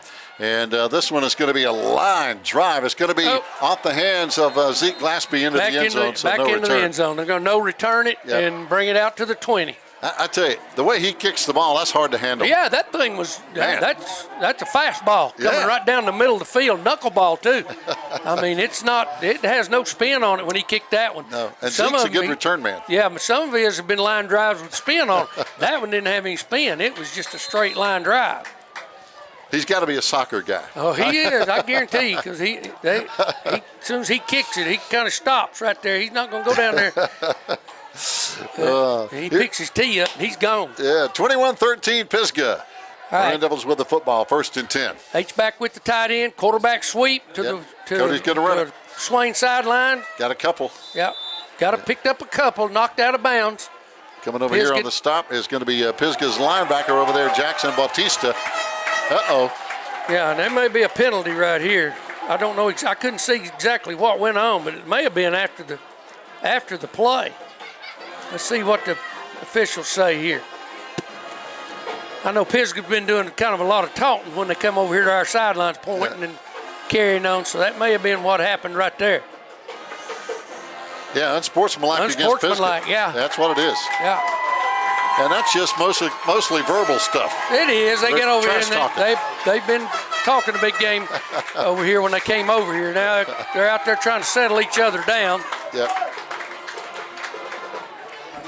And hey, let your play do the talking. Yeah. Play with them pads. Yeah. They're going to stay with their 4-man defensive front. Yep. Leave trash talking for basketball. Oh, yeah. 1st and 10, Maroon Devils with the ball now. Boy, I tell you what, that puts us in much better field position out here at the 42-yard line. Now 43-yard line. Yeah. All right. Got the H-back behind the tight end to the right, wide side to the left. Got twins to the wide side. Gillespie up in the middle. Knocked backwards this time. He did. He ran may into a or wall. may not have got back to the line of scrimmage. Yeah, not much on that one. Yeah, Pisgah this time, they brought a linebacker off and a defensive lineman right there in that area. Try to take that zone play away. By the way, talking about our live video broadcast, Coach, it's getting down to the point where most of our video broadcasts are going to be at home because teams on the road don't like us to do live video. They don't like to do live video. They think it hurts the gate. Yeah, and, that's it. And so I don't know. I've never seen any stats that bear that out. But anyway, I don't know if you could even do that. But at the same time, I just know it's handy for our folks. Oh, it is. Those that can't get to the game. Here we go. Cody in the backfield. All right. H-back, toss sweep out to the left. There's to the last. He's up in. Good close run. to the first down. Nice Very run. close. We'll see where the side judge. They're going to mark him a little short. Yeah, going a to spot yard it at or the two. 46. Yeah. So, yeah, just about 2 yards short. Yeah, out to the wide side of the field. Just snapped it back there. He takes off out, and the quarterback flips it to him. And there's a penalty. See what this might be. They're holding on us on the edge. Boy, those holding calls have hurt. One of our receivers this time, I'd say. And those holding penalties hurt. They do. That backs us up now. Back to the 30-yard line. Yeah, it's going to be 2nd and about 20 or 18 anyway. 2nd and 18. Yeah, 2nd and 18. Yeah. We're going to run twins to the trips this time to the wide side. Single receiver into the boundary. One back set. No tight end, no H-back. We got movement out here on the edge. We moved before the snap. We sure did. That's going to back us up again. There's 5 more. Now we're snake bit again. We've got to start. We got to overcome this. We got to get focused again. Yep. Our concentration is lacking right now, and that's it. It's focus. Yeah, and when receivers jump, it's simply, they're looking at the ball, and I think they get distracted when Drew claps his hands, and they think he's going to clap sooner, and they take off trying to get a jump. And we're going to stick with basically, I think, the same play because receivers stay the same. Got trips to the wide side, single receiver into the boundary, one back in the backfield. We put him in motion to the line of scrimmage. Empty backfield. Empty backfield. Down the middle. Dump pass, intercepted. Pisgah's intercepted in the middle by the linebacker. Yep, we're trying to get it over there to Zeke. Down to the 20-yard line. We tackle him at our own 20-yard line. Yeah, big tackle there. That was Drew Skaggs, but that was, wow. He tried to lead Zeke, just didn't lead him enough. He sure didn't. Linebacker there for Pisgah was sitting right in that curl area, and he did. He hit him right in the chest with it. And well, that's a big momentum builder for Pisgah now with the lead, and they have it at our 22-yard line. And if folks don't understand what I mean by snake bit, it just seems like you can't do anything right, and it starts to overwhelm you. Yeah, it starts snowballing. We got to get something, get our momentum back. That's it. Okay, going with the 4-man front this time, bringing the linebacker up from the outside. They're going to hang it up deep. First play, jump ball, incomplete. Into the end zone. Good coverage. Good coverage. He jumped with him, couldn't get up there with him, so he kind of draped himself after they went for the ball. Yeah, that was Zeke. Yeah, Zeke getting up there and as high as he could. But that's going to be one of Pisgah's big things with these tall, fast receivers. Jump balls. Jump balls. Out there on the boundary like that, just hang it up, let him go up for it. And they got their big kid over on the left side this time, Maddox Wright, number 4, who is 6'2". Yeah. So he's a big target. All right, got the H-back behind the tight end. All right, going to run the quarterback up in the middle. He's tackled just inside the 20. That was a good tackle. Yeah, he wanted to get to the edge, and we came off the edge, and he turned it back up in there. That was Colton Schuler. Yeah, Colton, but coming from the linebacker position. Yeah, only a sophomore. Yeah, both sophomores in there. He and Blake both are sophomores, and every game they're learning. They're intense at practice, and they want to know how to play this game.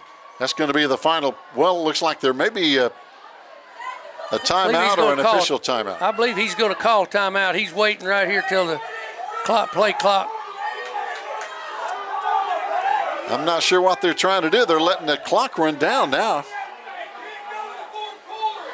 I tell you, either the officials don't know or their clock operator doesn't know what's going on with the clock. That clock starts and stops every few seconds. I don't know what's going on with the clock. Yeah, they had like 26 seconds. Yeah, and they let the clock run out. Yeah, so now they didn't even have to call timeout. That was a strange deal. Yeah. And 26 seconds, that's more than the play clock. Yeah, exactly. I don't get it. I don't get that. I don't either. There again, I get in trouble when I start making comments, so I'm not going to say, well, I can't keep from saying something, but it is what it is. And, yeah, that was strange. And I know they have a hard time getting officials. I mentioned it last week. I know it's hard to find officials. Yeah, guys that'll do this. And, but you're not out there to run the game. You're out there to control 22 kids, young teenagers out there on that field, and that's your job. And no doubt. It's not to sway outcome or anything like that. So I know it's a tough job. And they're getting just about anybody they can put on that striped shirt nowadays. Yeah, and it's not just football. No, it's everywhere. It's every sport. Yeah, it is. I know they have the same thing in basketball and volleyball, having trouble getting officials. Yeah, I gave officials a hard time, but at times, the good ones. Oh, yeah. You know that they know that, and you can work with them. You can pitch a fit on them, but they'll let you work on them. Yep. All right, now here comes Pisgah's going to trade their tight end and their wing over. That generally means this sweep play's coming. They moved. They jumped this time. They got answered. Yeah. Yep, left tackle jumped early. Yeah, that's that jet sweep look we saw. They fumbled in the first half. They were coming back with it right there. So that's going to move Pisgah back 5. That'll bring up 3rd down and 12. And they're going to spot it at the 24-yard line. Just underway, 4th quarter, fans. Right now, Pisgah 21, Swain 13. In case you've just tuned in, no live video, but live audio. Tuesday. Oh, it'll be Tuesday this. All right, Joe, thank you. That's right, Labor Day's Monday. That's right, holiday Monday, yeah. You even get the day off, right, Joe? Come on, Joe. I hope. Everybody ought to get the day off on Labor Day. All right, folks, Joe's going to take a day off. It'll be on Tuesday. We're going to give Joe a day off. That's it. I tell you, he deserves it. Well, yeah, he's up there all the time. Yeah, the guy works late at night, just about every night sometimes. Here we go, 21-13 Bears. All right. They have their H-back or wing to the tight end side, twins to the other side. Again. He moved again, but they didn't call it. Going to throw over the middle. Oh, incomplete. Incomplete. Drew almost had the idea of picking it off. He was headed towards the receiver, and the ball went behind him and the receiver. But the wing moved early. He did. He took off before that ball was ever snapped. They did not call it. No, they won't penalize Pisgah 2 times in a row like they did us. That home field advantage. That is. I hope we get some on our little 2-game home stretch, I think, is coming up. That's right. We got Franklin and Mountain Heritage coming up at home. I'll tell you, those will be 2 tough games. They will be. Yeah. All right, wing, same set. 4th and 12. Wing, tight end, straight drop back pass, keeping everybody in. Got one receiver over there. There's a corner dropped. He's wide open over there. He caught it. He's up to about the 10-yard line. Did he get enough? Yeah, they ran a flag route in behind the corner, and the corner dropped off. I think he thought he had underneath coverage right there, but the outside wide receiver just stopped at about 6-7 yards, and the quarterback threw it out there to him. Yeah. We had Caden Sawyer and Zeke Glaspie and Drew Cody over there for the coverage, and it looks like it's going to be enough for a first down. It is going to be at the 11. At the 11-yard line. So Maroon Devils, boy, I tell you, we need to keep them off the board here. Same set. Twins into the boundary, There's run Pope. the zone, up in. Runs to the right side for about 3. Should bring up a second down and about 7, I believe, Coach. Yep, right at 7, Gary. You're right. A lot of time left, but Pisgah now up 21-13. If they make it a 2-score lead, that really puts you in a hole. Yeah, we got to open the game up a little bit right here, but hopefully we can make something happen right here. We can make something good happen and change some momentum. All right, staying with our 3-man front. Haven't brought the 5-man front in yet. We'll see some movement up front. Walking the linebacker up now to the wide side. There's Pope inside right up the zone, gut. right in the middle. Down to about the 3. Yeah, got his feet clipped out from under him at the line of scrimmage and falls ahead for 2 or 3. Now we're going with the big man set. Bringing the bigger defensive lineman in. Taking some secondary players out and the free safety. Going to bring third and about 2. Yeah, going to match up man and play with a 5-man front. It's been good to us. Yeah. We just got to find a way to cause a turnover right here. That's it. We got to keep them out of the end zone. All right, 3rd and 2. 3rd 2, quarterback's up under. Going to run the sneak. He gets knocked back. He's still looking for a place to go. No place to go. No place to go. He's down to about the 2, it looks like. I don't see where they spot him down there. Yeah, looks like about the 2. It's, well, like I say, hard to tell from this angle. It is. It's 4th down. Yeah, right at the 2-yard line. At the 2-yard line. Looks like Pisgah's going to probably call a timeout right here. Yep, they're going to talk it over. Yeah, this is a big play for them. Yeah. So while they talk it over, fans, 9:33 to play here in Canton. It's Pisgah 21, Maroon Devils 13. We'll be back after this timeout.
Fans, welcome back. Here we go. The Pisgah Bears have now decided after the timeout they're going to line up and go for 6 instead of a 3-point field goal. Yeah, they ran their field goal team on the field. Now they got the wing with the twins. Pope in the backfield. To the left side. Pope's deep. Quarterback's up under. Toss sweep. Out to the edge. Oh, we hit him at the line of scrimmage. Oh, he's in. And he knocked his way in. We hit him at the line of scrimmage, and he literally trucked us into the end zone. Yeah, that's just power football. That was. We got there, but he just ran over us. He did. And, yeah, he got that on his own. He did. So now the Bears with a 2-touchdown lead, 27-13. And with the PAT, could make it a 15-point lead. And again, this Gomez kid really has a big leg. He boots that through easily. He punched that one right through. So, fans, stay tuned. More football coming up. We still have 9:28 to go. We'll come back and see what happens after this timeout.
Fans, welcome back. Our Maroon Devils back to return the kick. Caden Sawyer and Zeke Glaspie, but the way Gomez has been kicking it, we haven't returned one yet. He just kicks it too hard to return. Yeah. This one, maybe. Zeke's going to take it at the 5. 5-yard line. Here he comes upfield, comes across the field.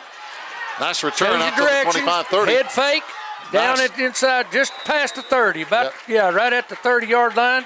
That's our best return tonight. Yeah, gets shaken up a little bit. Got rolled up on right there at the end of the run. Rolled up on his leg a little bit right there. Yeah, as a matter of fact, I think that's the only return we've had tonight, but it was a good one.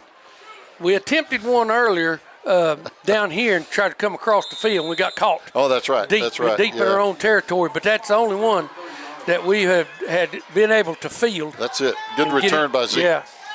So now 9:13 to go to get it turned around. Up to the 30-yard line. Now John Stevenson goes wide right. Yeah, trips to the wide, one split to the left, in the pistol set, blocking on the edge, quarterback out into the flat. Makes the catch.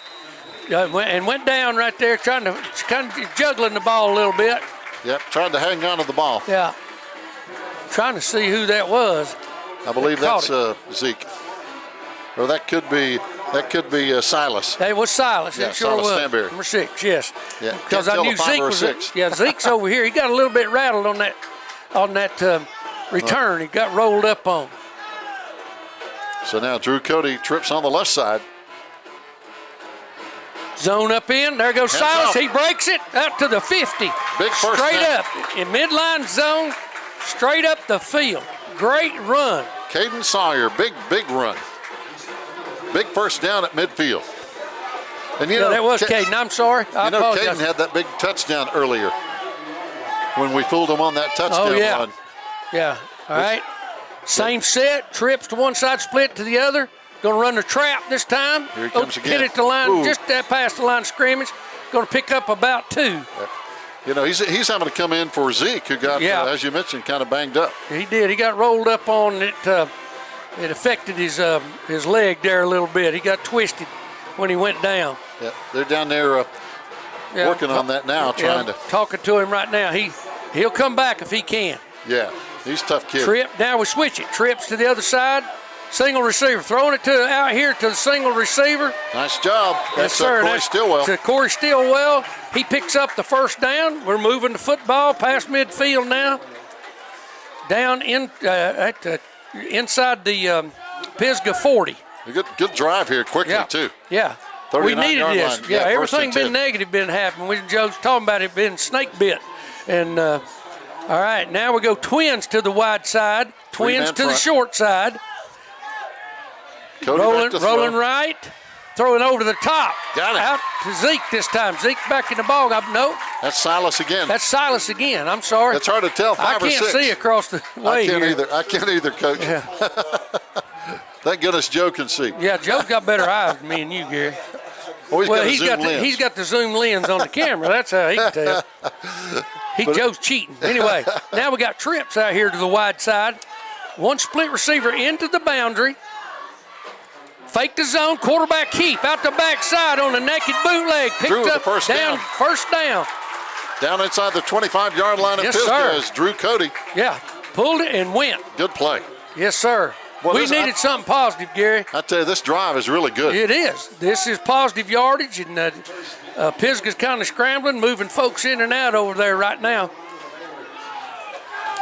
With the 2-touchdown lead, if we can keep them back on their heels. That's it. If we can score here, it's a new ball game. Now they go to a 3-man front, trying to play out secondary. There's Corey Stillwell, but he broke got up. hit Yeah. and knocked it loose. Just as it touched his hand, Boy. the corner came up and popped him pretty good right there, and it popped out of his hands. Boy, he did. Corey gets up slow. Gets up slow. Yeah, Trying that to make one sure hurt. he still got his breath in him. He's all right. He Yeah. didn't get the air knocked out of him. So it looks like we're going to go trips now out here to the wide side. Single receiver to the other. No tight end. No H-back in the game. Single back. Snap. Going to throw the football. Drew's sprinting into the short side of the field. Now he's coming back to the wide side of the field. Got some room. Now he's got room to run. At the He's 20, upfield. He's got the 15, first down. down to the 10. Then down to the 10-yard line. Good run by Drew Folks, Cody. he ran that ball into the boundary to the numbers on the other side. Single receiver wasn't open. He was looking for the single receiver. Reversed the field. Got out here in the grass and made it a foot race down to the 10. So it's first and goal at the 10-yard line. First and goal. There is no first down. Nope. 6.5 minutes left to play. Double twins. Here Gives comes- the ball to Yep, there comes 3 again. Yep. Caden Sawyer. Caden Sawyer this time off the right side. Inside zone play. Picks up maybe a yard or two. Going to spot it at the 7-yard line. 6:18 to play. So we got 7 more yards to get it in the Right. end zone. Right. So now in the backfield coming in is going to be Colton Schuler. 25, Colton Schuler. Schuler back there with faking it. There's Drew to run. Quarterback out to the backside. Oh, he's Touchdown. close. See if they give it to Touchdown. him. Yep. Yeah, touchdown. Yep. Drew Cody. Yeah, Drew pulled that ball on a fake on the inside zone play and broke out the right side just outside the tackle and punched it in. He got hit right at the goal line, but had enough momentum to knock his way on in. That's a quarterback. That's a good play. Yeah. Now 28-19. We're going to go for 2. Yep, got 2 right now, Gary. We've got to get back in this thing. Down by 9. So we need to make it a Double twins this 7-point time. game. No tight end. Short pass out to the edge. He's in. That's in. 2-point convert just across the goal line. Just a pick and throw. I mean, as soon as it touched his hands, he threw it out here That's Leatherwood. for that 3-yard gain. Or is that Corey Stillwell? Nope. No, that's Corey. That's Number Zeke. 2. Number 6. Yep, number 6. So that was a big 2-point That conversion. was. That great 2-point conversion. Now it's a 7-point game again. Again, we're back in this thing with just under 6 minutes left to play. 5:59. Now, We got to stop them and get the ball back. that's it. Right now it's a little too early, but Coach Holt has the option of doing something crazy with the kicking game. Sure. But he's trying to get everybody up here to can get down the field and cover these folks and make sure that they don't get any decent return if he does kick it downfield. And they're not going very deep because they've seen we don't kick it No, deep. they're pulling their people up right Yeah, now. They're up pretty close. Yeah, they're getting up here close, and they're not real sure we might try something. Yeah, they're walking their people on up. It's not a prevent for an onside yet, but they're about halfway. They've got it about halfway lined They up. got 5 guys up here within 10 yards. Yeah, And even the deep man is at the 20-yard line. yeah, he's just going to stand right there, and they got them speedsters and that running back there to field this thing. So Yep. Evan Hall's going to kick it. And here comes the kick.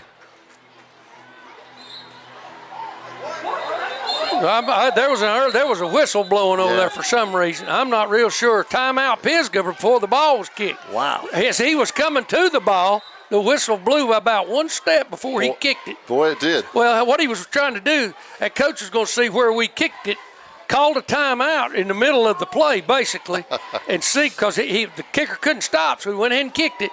Now he knows what we're trying to do with it. So a timeout on the field, and we'll take a timeout as well, friends. 6 minutes to play. We'll come back and tell you what's happening after this break.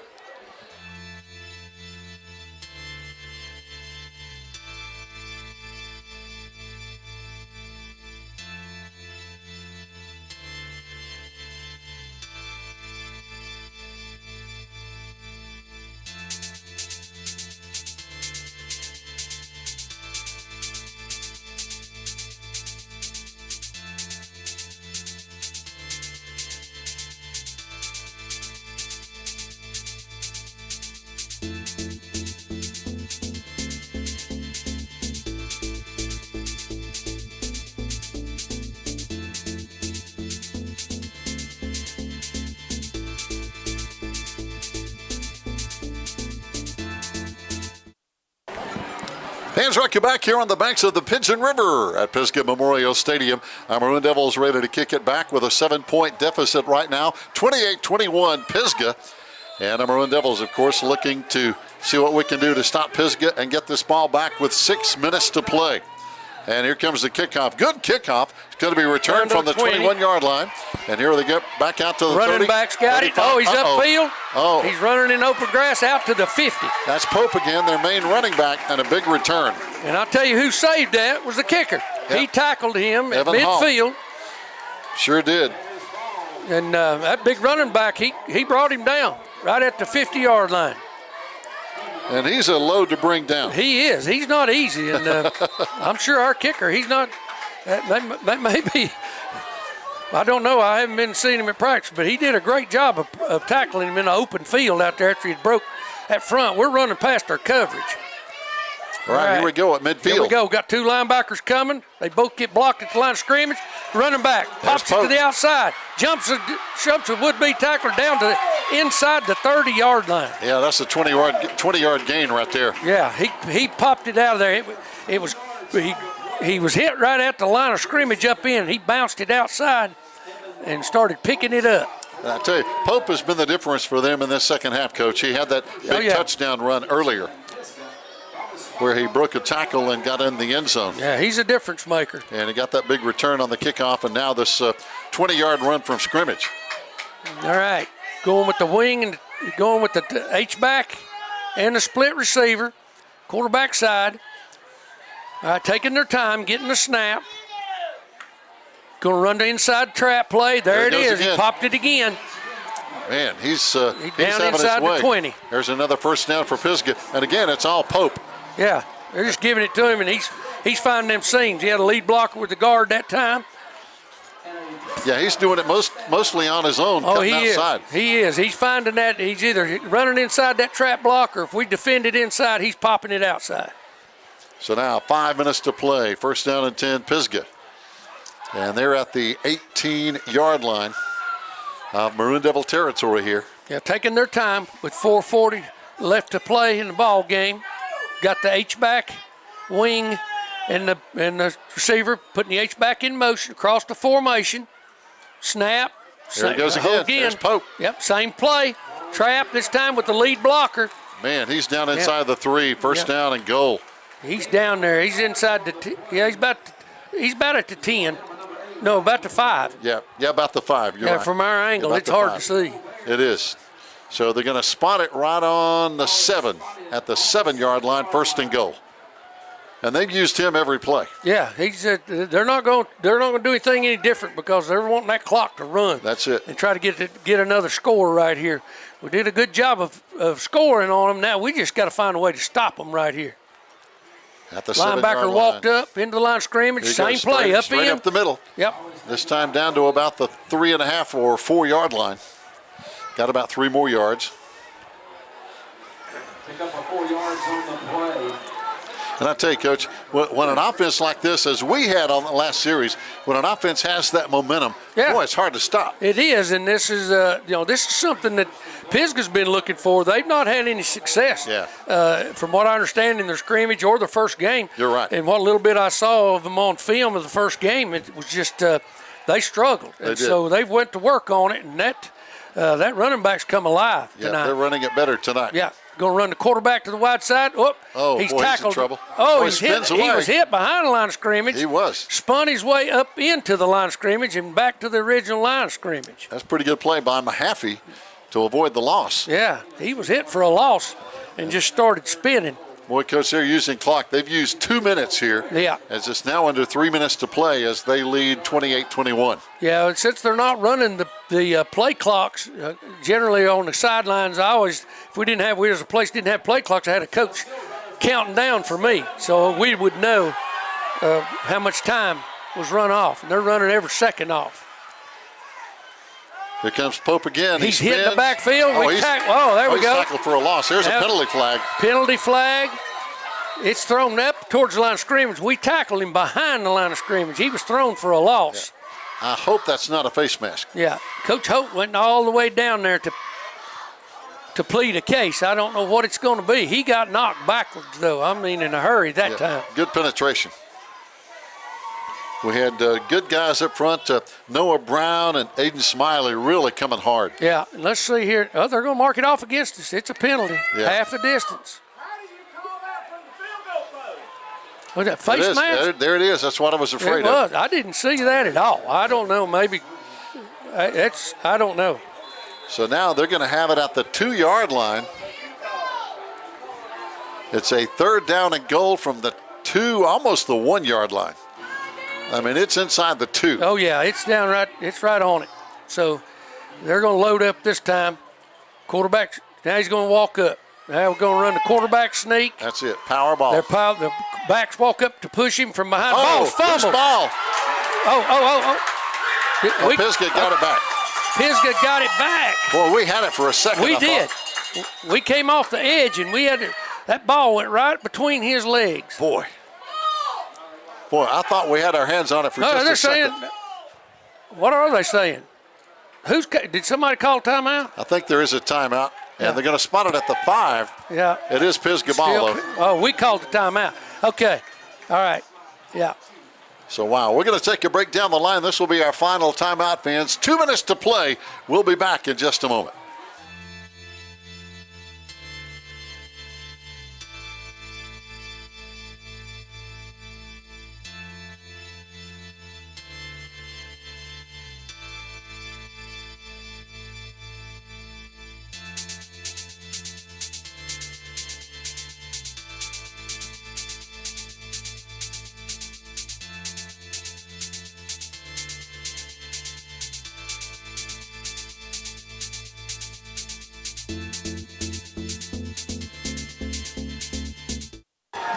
Fans, welcome back. Pisgah going to line up and try to kick a field goal. And again, with their outstanding kicker, talking about Miguel Gomez, I can understand why. And he knocks it through there for 3. Yeah.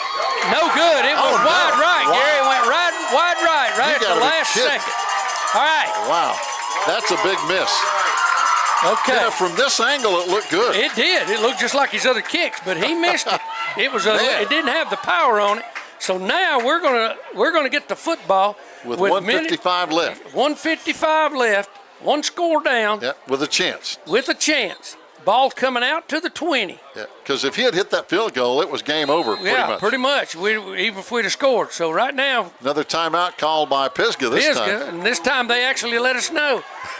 Yeah, and Pisgah was already off the field, and we were on the field, but. So, fans, don't forget now, the Maroon Devils will be back at home next Friday with Franklin. And in 2 weeks from tonight, that really good Mountain Heritage team is going to be coming down from the mountaintop. So we've got 2 big opponents, but 2 good home games coming up here, Coach. Yes, sir.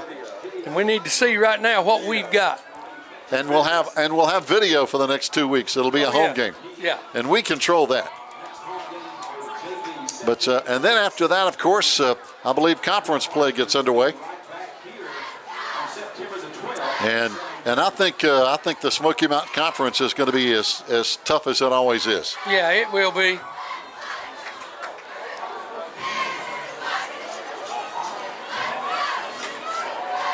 All right, they're just about ready to get play back underway. They're working on, looks like one of the players' shoulder pads, maybe, or a jersey or something. Something got torn right there. Yeah, it looks like Aiden Smiley got his jersey ripped or something, but he's ready to go now. Yeah. All right, Maroon Devils with a chance. 1:55 to play, down by 7, starting at the 20-yard line. And Pisgah playing deep secondary. We got trips to the right, split to the left. Drew rolls to his right. He's got him open down the middle of the field. He caught the ball. He's out to midfield, out of bounds at midfield. Wow, what a catch. What a catch. That looks like Silas Stansberry. It is Silas Stansberry. Yeah. And Zeke back in the game as well. Silas beat the corner on a little shuttle move. He stopped and then took off again, and up the boundary he went. And a great pass by Drew because he had to throw it over the defender. He did, and now we got trips out here to the wide side. Yeah, it went right by the defender, right over the top of his head, and right into his hands. So now we have it at the Pisgah 46-yard line. Yeah, this may be the same combination. He may throw it to a different. We got trips to the wide side towards us. Drew fakes. Quick out here to. Here's Zeke. Got him blocked on the edge. Zeke Get out of bounds for after the first down. Picks up the first down, folks, at the 35-yard line. And stops the clock. Yeah, we're right back in this thing. So Zeke back in. Maroon Devils with a first down. Yeah. 1:41 still to play at the 34. Down by 7. Yeah, Pisgah doing some substituting up front, trying to get some pass rushers in here. 1:41 left to play in the ball game. We're inside Pisgah territory. All right. Trips again to the wide side. Single receiver to the left. Single running back. Inside zone. Upfield. Picked up about 7. Nice carry. Again, there's Caden Sawyer with a good carry. Yeah.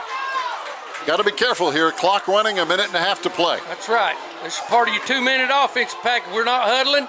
Trips to the wide side again. Same formation. Snap. Fake. Out to Zeke. There's Zeke. Come up. The defender beat the blocker out there on the outside.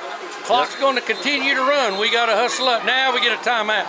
Big tackle over there by Landon Pope for Pisgah. Yeah, he read it all the way. He blew by our receiver who was supposed to be blocking before he even knew what happened. We didn't get a piece of it. We didn't touch it. Timeout on the field. We want to mention our Maroon Level sponsorship.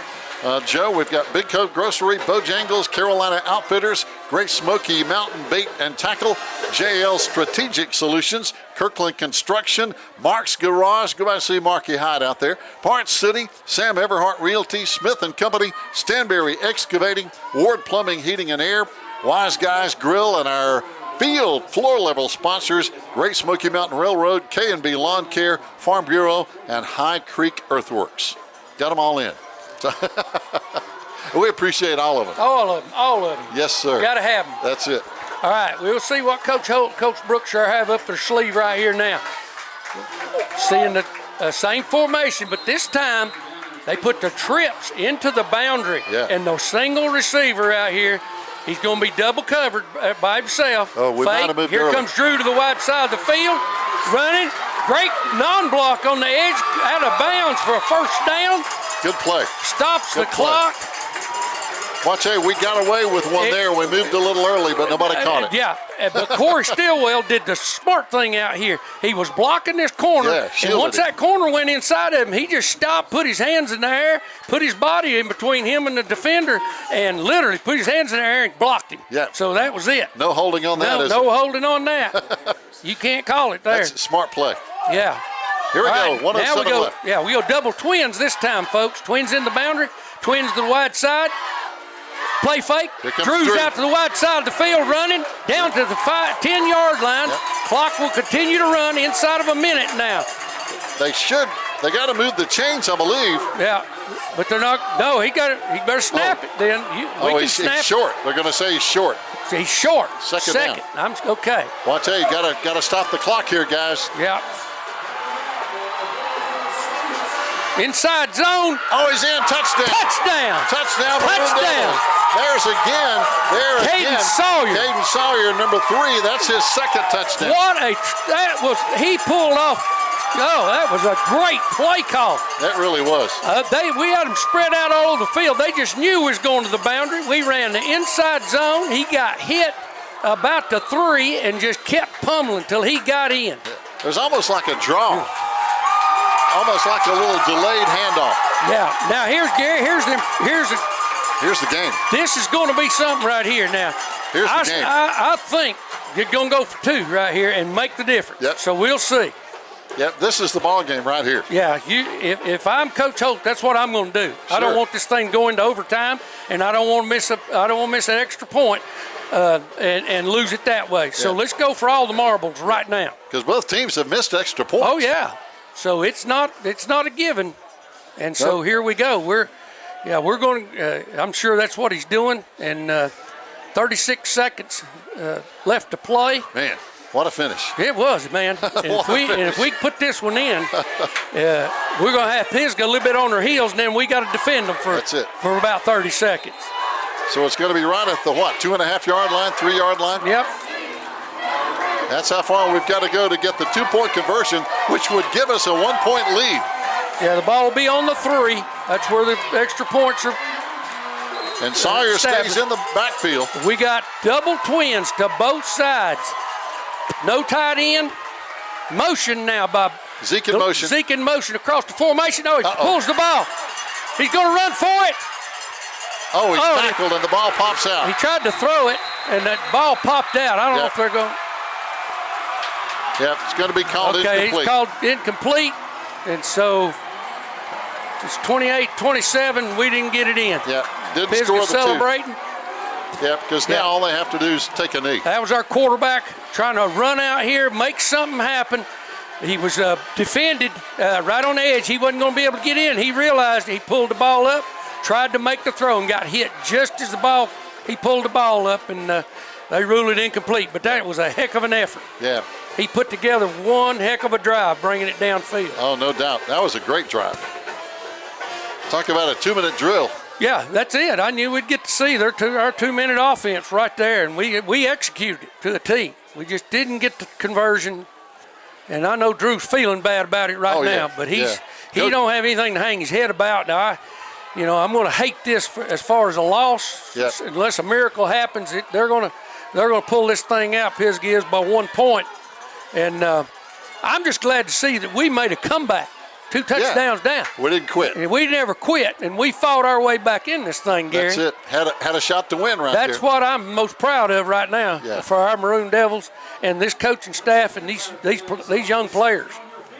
Yep, all the coaches over there patting Drew on the head. Yeah. Trying to keep his spirits up. Yeah, he's got tough. to. He can't hang his head about that. We put together something nice right there. And that tells you what's coming. Now, we're going to do something crazy. We got 4 on one side, 6 on the other. Ball's over here on the hash. We got to. We're going to take a shot. Yep. There it goes. Gonna make it bounce. They've got it. We hit him right there, but they recover it at the 40. Yeah, that's their best running back. Yeah. So they've got it. All they have to do is run 2 plays. Yeah. Or actually 1 play. 37 seconds to play. Yeah, we attempted to knock the ball loose from him, but he kept it. Yeah. Pope's really been their go-to guy in the second half. Yeah. And they found their running game a little bit that they didn't have last week against Mountain Heritage because they only ran last week for 70 total yards in that game. That's true. And they're basically a running team. Yeah, they're going to live off of that. Yeah. I mean, that's what they've got to do over here. I don't think they've got those speedy receivers, but they're going to get back here in their formation to kill this clock now. Victory formation. That's it. Looks like we got a stoppage on the field about something. And the officials are trying to figure something out. Oh, they're going to penalize us for something. Offsides. What's that about? Now, what the heck signal is that? Wow.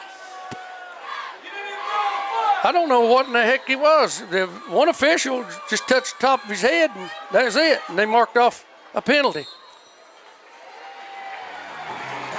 Well, that's going to be the final play of the game, folks. The clock is going to run out, and Pisgah is going to, and I'm going to use this word, escape. Yeah. With a 28-27 win. Yeah, they really did. And there again, Gary, I was glad to see we had fight in us. Now, we just can't lose that. I'm glad to see us fight back finally, and it showed tonight that we got some fight in us. We just got to find a way to keep that fight earlier in the game and not have to depend on it at the end of the game. Oh, no question. As now we see all the guys lining up and shaking hands, and you got to put this one behind you, as you know, Coach. Oh, yeah. Nothing new, and get ready for next week. Well, you got to play people like this in a non-conference schedule, like we said earlier, just to see who you are. Yeah, and this makes you better. Yeah, we found out something about ourselves. We can fight from behind, and that's another proven fact for our players, and it feels good to see that happen.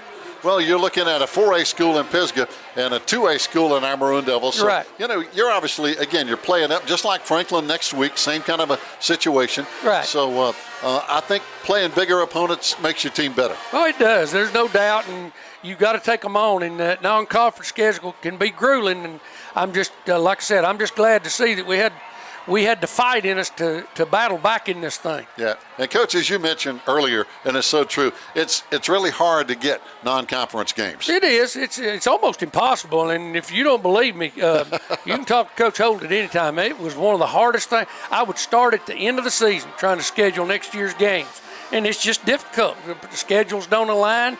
You got all the dates got to align. It ain't like you can just pick out somebody and call them up and they can play you. They've already got to, And so it's hard. And it's so good to have a non-conference game that's close to home for our fans. It is. And, you got to play these people if they've got it on the schedule. You got to play the Haywood County, even the Buncombe County schools, and anybody that you can get that you know you're going to be tested, and you stand a chance of getting your butt whipped. But, like I said earlier, you really find out what your players are about. And I think these guys are finding out a lot about themselves. And by the way, talking about playing out of the conference, Murphy's finding out how hard that is. They're getting beat pretty good by Heard County, 28-3, with 5 minutes to play in that ball game. So Murphy's finding that out too. Oh yeah. So, fans, that's going to wind it up. Thanks to Coach White and Joe Holt, as always, for keeping things running. We'll be back in our home stadium next week. You can see the video and listen to Cody and Coach bring you a great Franklin Panther broadcast, and I look forward to watching, listening myself. Yeah, I hope we don't butcher it up too bad. We can never take your place, Gary. It's so much fun doing these games. Cody and I were talking about it last week. I said, it just, you make this thing flow, and everybody knows that, and everybody around Western North Carolina and the whole state know it. So, but I hope you can get back and do as many as you can with us. And Cody said if you did another one, he wants to do it with you if he can. So there you go. That sounds like a plan. Yeah. All right. Fans, thank a lot. Again, 1 point loss. Tough one, but our Maroon Devils back at it next week. Be sure and join us right here on the Maroon Devils Network.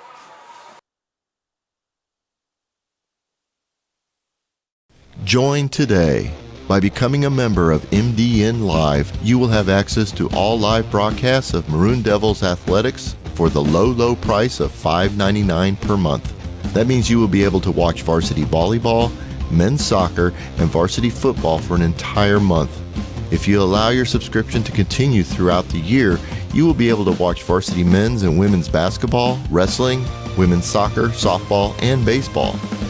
All proceeds from this subscription service go directly to Swain Athletics to help offset the growing costs of providing multiple sporting opportunities for our student athletes. So for less than the cost of a kid's meal at your favorite fast food joint, you'll be providing critical support to our student athletes each month while enjoying countless hours of Swain County athletics live. It's truly a win-win situation. Become a member today and do your part to help keep Swain County athletics the best it can be.